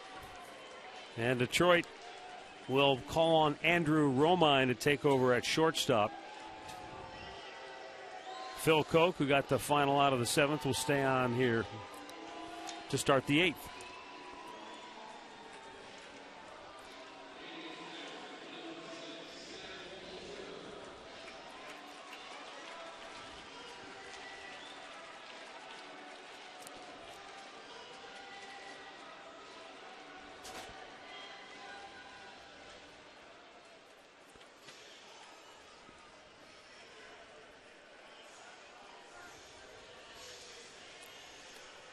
Zach Walters walked his only time up in the 6th. He pinch hit for Ryan Rayburn in that inning.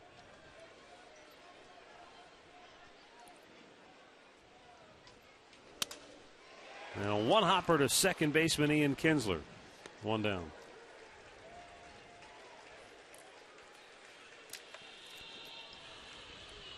Looking back at our keys to the game from Wayside Furniture.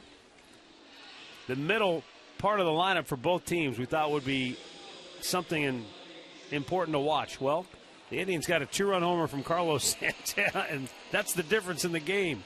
The Tigers hitters have gotten their hits. Boy, have they ever. But they haven't done a lot of damage.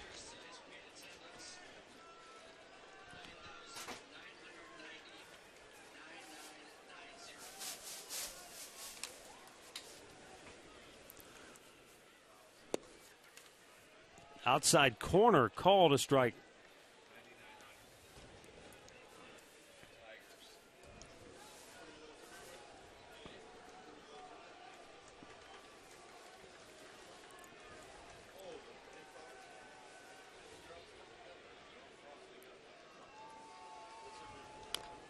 And a foul at the plate, 0-2.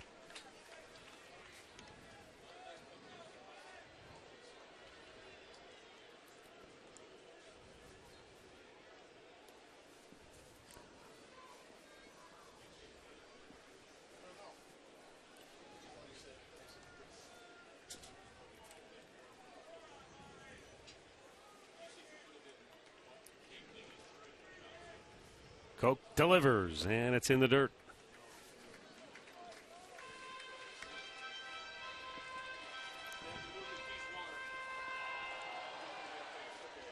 Lonnie twice has struck out. Once he is fouled out.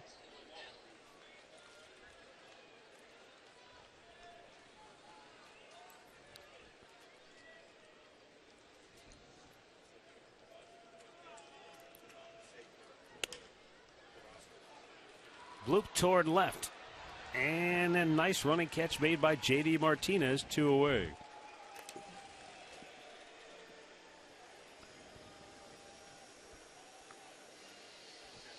Well, I don't think either one of us thought we were going to show up here tonight and see a packed house. But yesterday for the 4 o'clock game, we had 23,296 the announced attendance. Right. I would have expected somewhere in that neighborhood tonight. It's a big series. It's the Tigers. It's September baseball. But the announced attendance tonight, just 9,990. Well, yeah, you would expect more, no question. Tyler Holt into shallow left center field, and Davis calls everybody off to make the running catch. We go to the 9th. Indians clinging to a 2-1 lead.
Conrad's Tire Express and Total Car Care coming up here on Sports Time Ohio. The Indians need 3 outs to even the series at a game apiece. They've got their closer on the hill, Cody Allen. Cody with 18 saves this season. In 60 innings of work, he has walked 23, struck out 79, and the opposition is hitting just $189 against him. Well, you're going to have to go through the heart of the lineup. 2, 3, and 4. Torrey Hunter, Miguel Cabrera, Victor Martinez. You can see their numbers against Cody Allen. This has been one whale of a game. I got to tell you, it's been 2-1 since the top half of the second inning, and there's been opportunities by both teams to do some scoring. They just haven't been able to do it. And now the Indians I should say the Tigers, are down to 3 outs.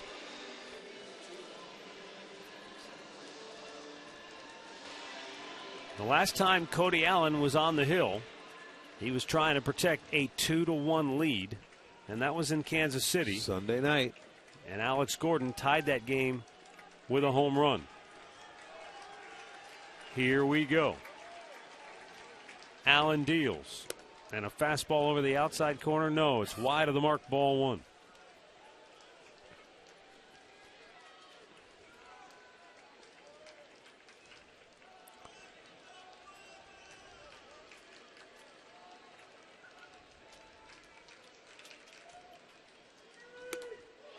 High cheese, and Hunter could not catch up. It's 1-1.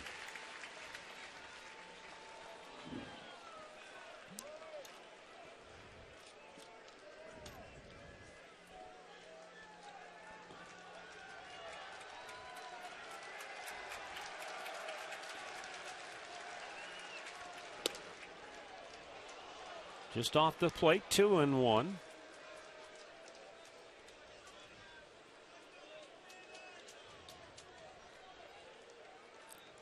Miguel Cabrera on deck.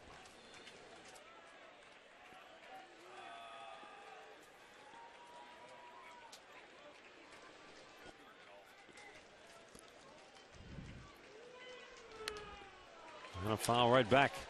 2-2. So important for Cody to get the first out here, because then it gives him options with Miguel Cabrera coming up. I wouldn't pitch to him at all, but I don't have the ball in my hand. I know.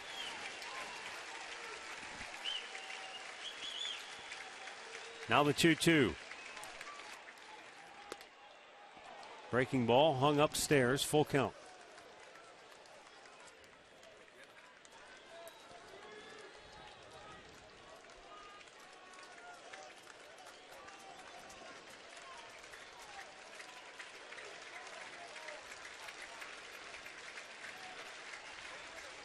The 3-2. And a foul back. Hunter got a piece of it.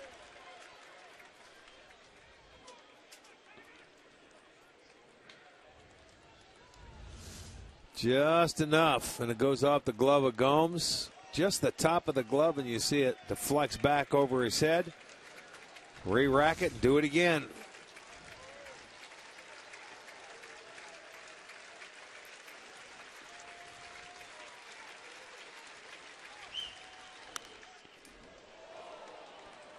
He's trying to elevate that fastball to get it by Hunter like he did on that first pitch, but Torrey able to get a piece.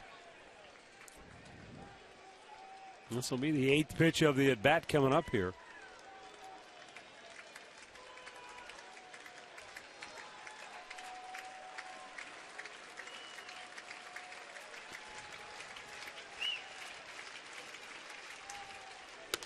Upstairs, and it's ball 4.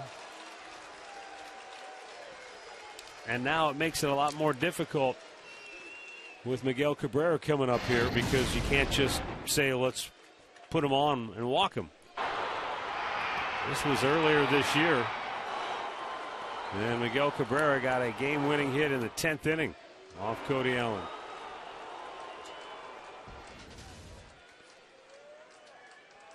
Tonight, Cabrera is 2 for 4. He has singled, he has doubled, he has also struck out twice. Well, if you can get him to hit a ground ball at one of your fielders, you got a great chance to turn a double play as well.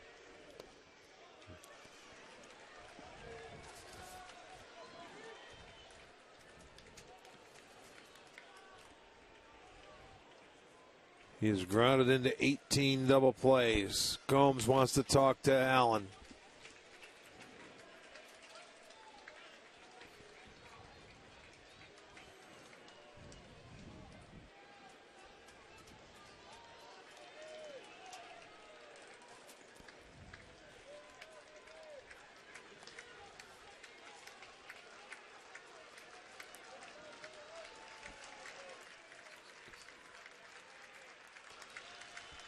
The 1-0 pitch.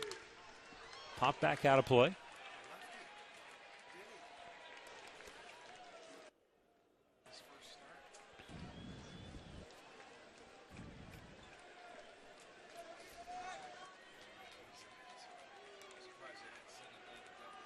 Miguel Cabrera started the night.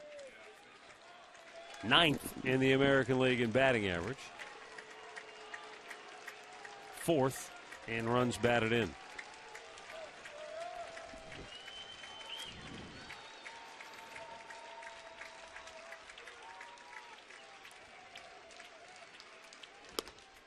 Good pitch, a high heater. And Cabrera started after it, wanted to stop and couldn't do it. Yeah, you watch, he tried to check, man, and he just went too far. That ball was high to begin with. He wanted to cheat on it a little bit. 1-2 count now. How do you get that ground ball?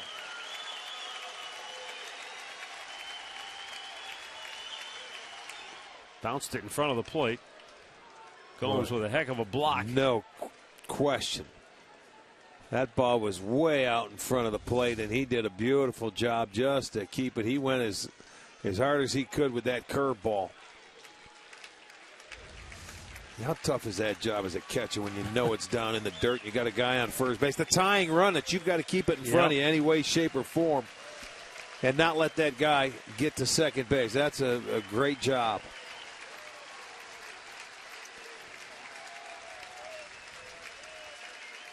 2-2 pitch. Outside, and now the count is full. This is going to be interesting here. Does Brad Osmus start his runner? I don't think so. I don't think so. We'll see. No, because if you strike him out, you could get a strike him out, throw him out. You know how Gomes can throw. He just threw Davis out the last time. That's your best base stealer. So I'm saying no, not with Victor on deck. I say he's going to keep him at first.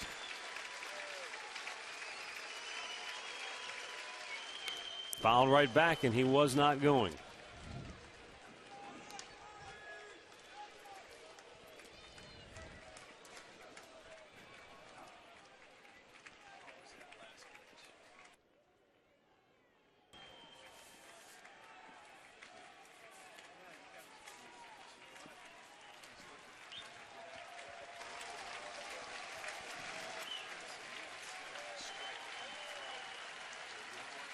Cody Allen has made 14 pitches, 7 balls, 7 strikes.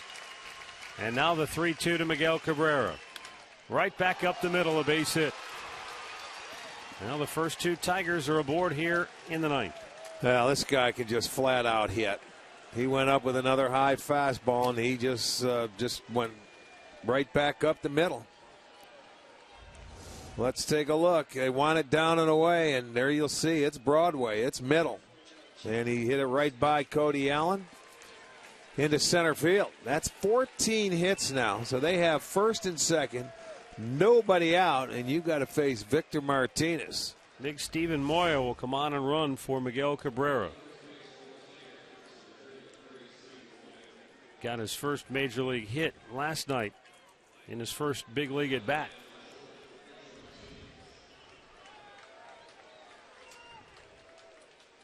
That's the go-ahead run for Detroit. Moya. Victor Martinez He is 3 for 4 tonight with 2 singles and a double.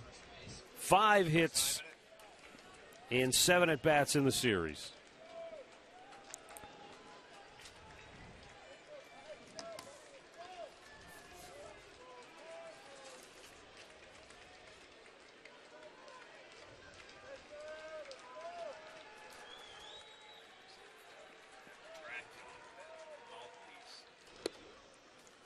Just outside, ball 1. If Cody Allen can induce a ground ball, Martinez has hit into 15 double plays this year.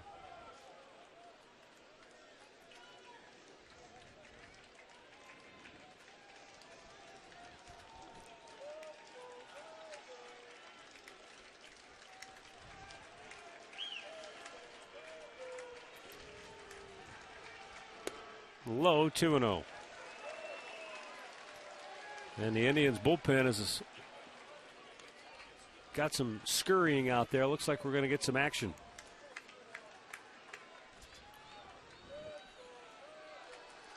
Cody Allen scuffling here. 17 pitches, just 8 strikes.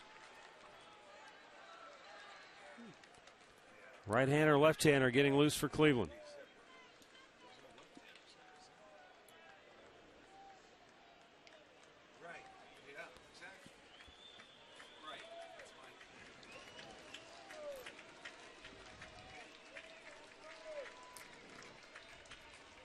Cody fires, and Victor hits it high in the air to center field, and he slams his bat in disgust, and that's out number 1. That is huge right there because they can't advance him. It was a 2-0 pitch, and just as Martinez did back in the 3rd when he flied to center, he's upset because Rick, he thought he had a pitch that he could handle, and he pulled off of it just enough. Well, and he couldn't do anything with it. Can't hit everything. Popped it up. He wanted to at least get that guy from 2nd to 3rd. That tying run, that couldn't get that done either. I guess the kind of year he's having, he expects to get a hit every single time he's up. Doesn't get any easier, though. J.D. Martinez, 2 for 4 on the night, 2 base hits, 4 hits in the series.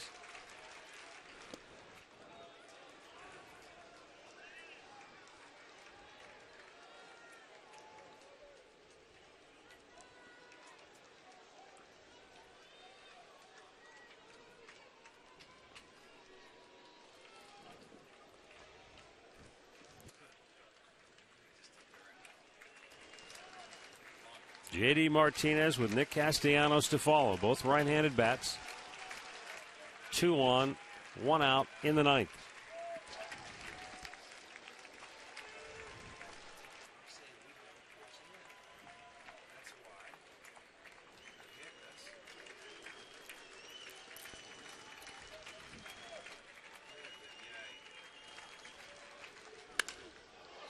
Driven to deep center field, and she is gone. J.D. Martinez with a 3-run homer in the 9th. And continues to burn the Indians in this ballpark. And he got a ball out over the plate that he could handle. And they finally come through with a base hit with a runner in scoring position. And it comes in the 9th inning with 1 out.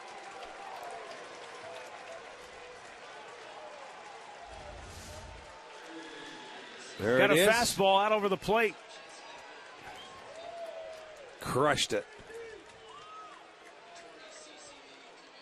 That's going to be it for Cody Allen.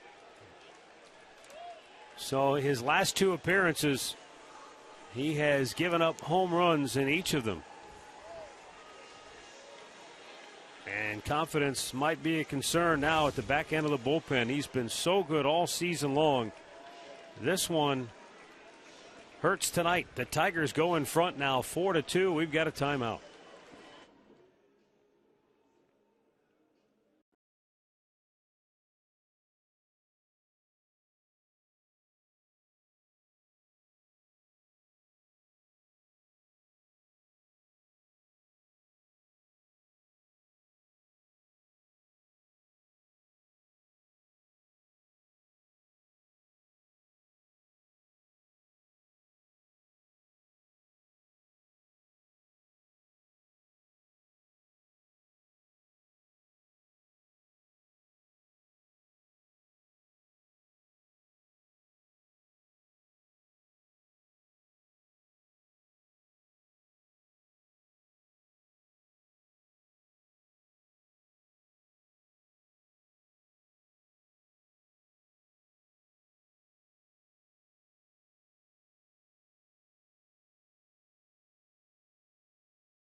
All smiles now. He launches a 3-run homer here in the ninth to put the Tigers in front 4-2. Detroit had left 12 men on base going into this ninth inning. 8 of those 12 were in scoring position. All night long they could not get the big hit, but they finally get it here in the ninth. And it was a big one.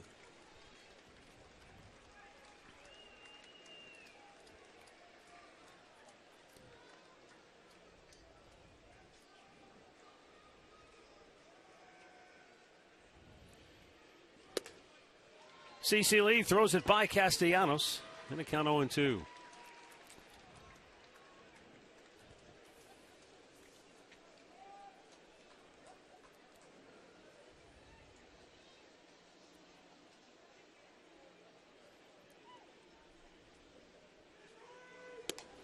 Almost chased after it, but able to hold up.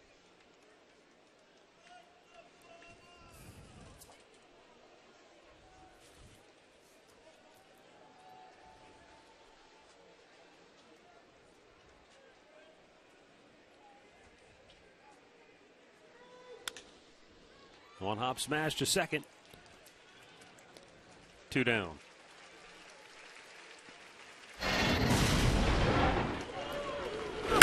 Well, a fastball out over the plate, and Martinez likes it. He's got great power the other way. This one goes to straightaway center. He gave him a little swinging room, and boy, that's the hit they've been looking for all night. Maybe not necessarily out of the ballpark, but a key base hit. And that was a 3-run shot, and it gives him a 2-run lead. His 19th home run this year.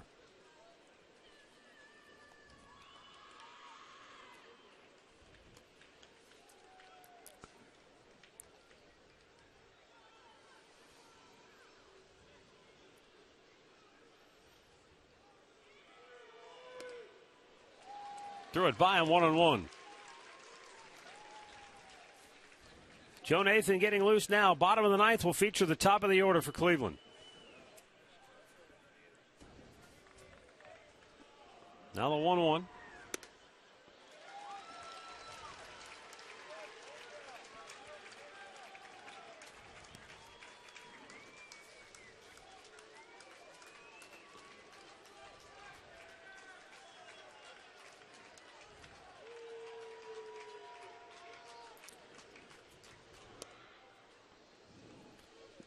Count evens up 2 balls, 2 strikes.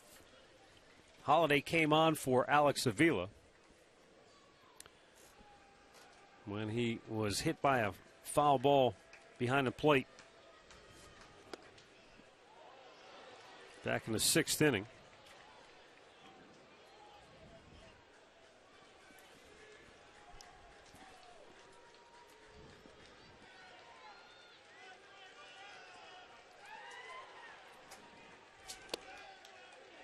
Strike 3 called. The inning is over. We'll go to the bottom of the ninth. Tigers lead it 4-2.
out for Detroit. He's 28 out of 34 in save situations, so he's been less than perfect.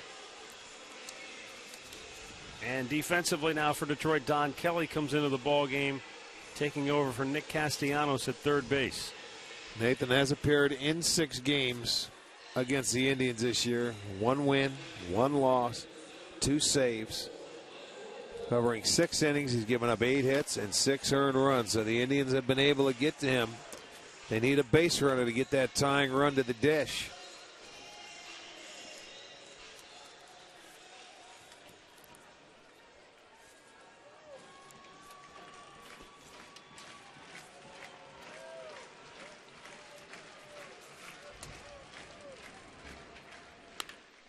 Michael Bourne grounds the first pitch right at Kinsler.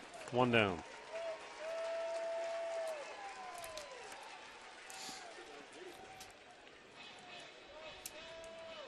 I'm going to bring up Jose Ramirez. He's 0 for 3 on the night.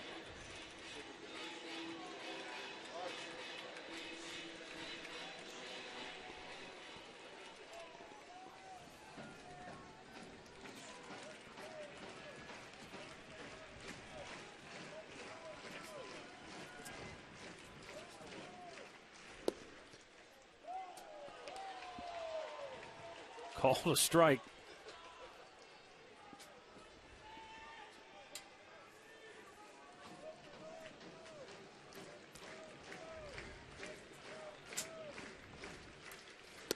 Breaking ball down low.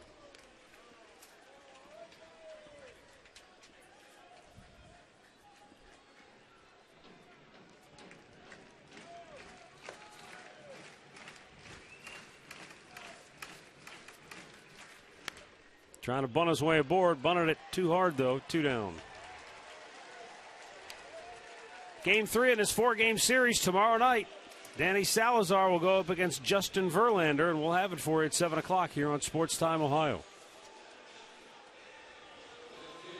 Indians tonight down to their final out.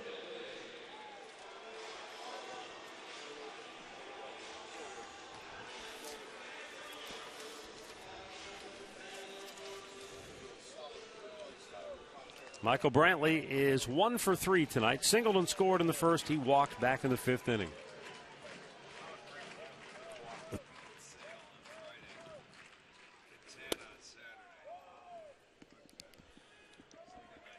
Sometimes you have to win a game 2-1.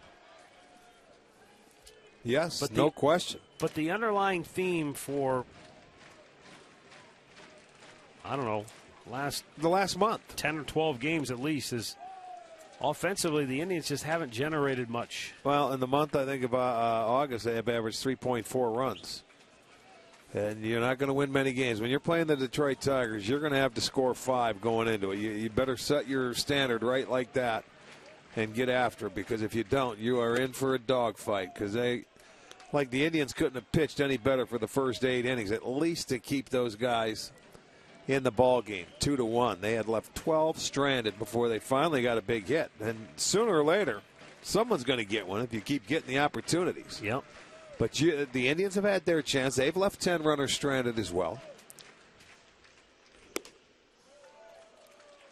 You get into these games like this, and then when you get into the late innings and you got to go through a Cabrera and Martinez in the middle part of that order 4 times, it's hard to do. So you're going to have to go out and slug yourself.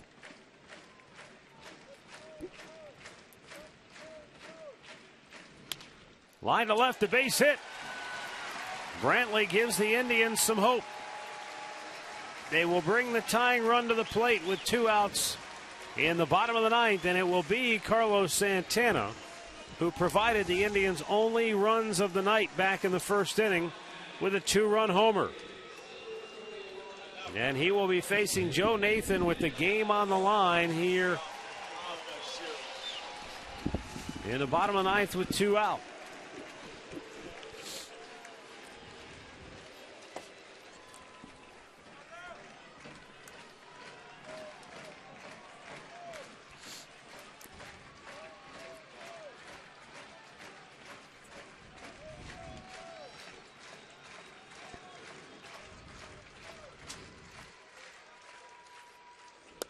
Down and in for ball one.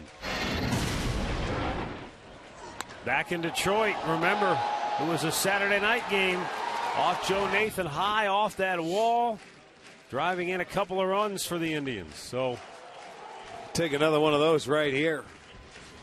Because in this ballpark, it's probably a home run. Yeah.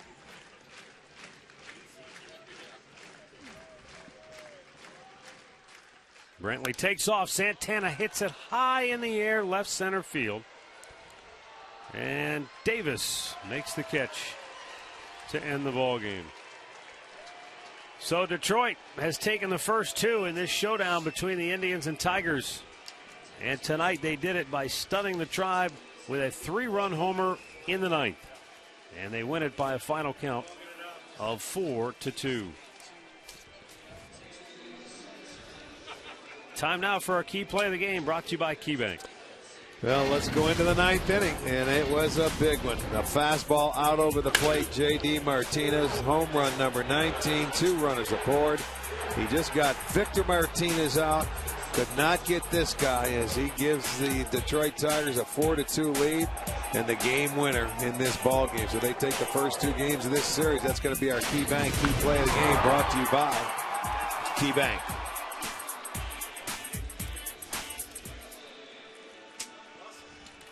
Well, Detroit gets the win. They go to 76-62. The Indians fall to 70-66. And they are really up against it now as they head into Game 3 of this 4-game series tomorrow night. We're back with Indians Live coming up next.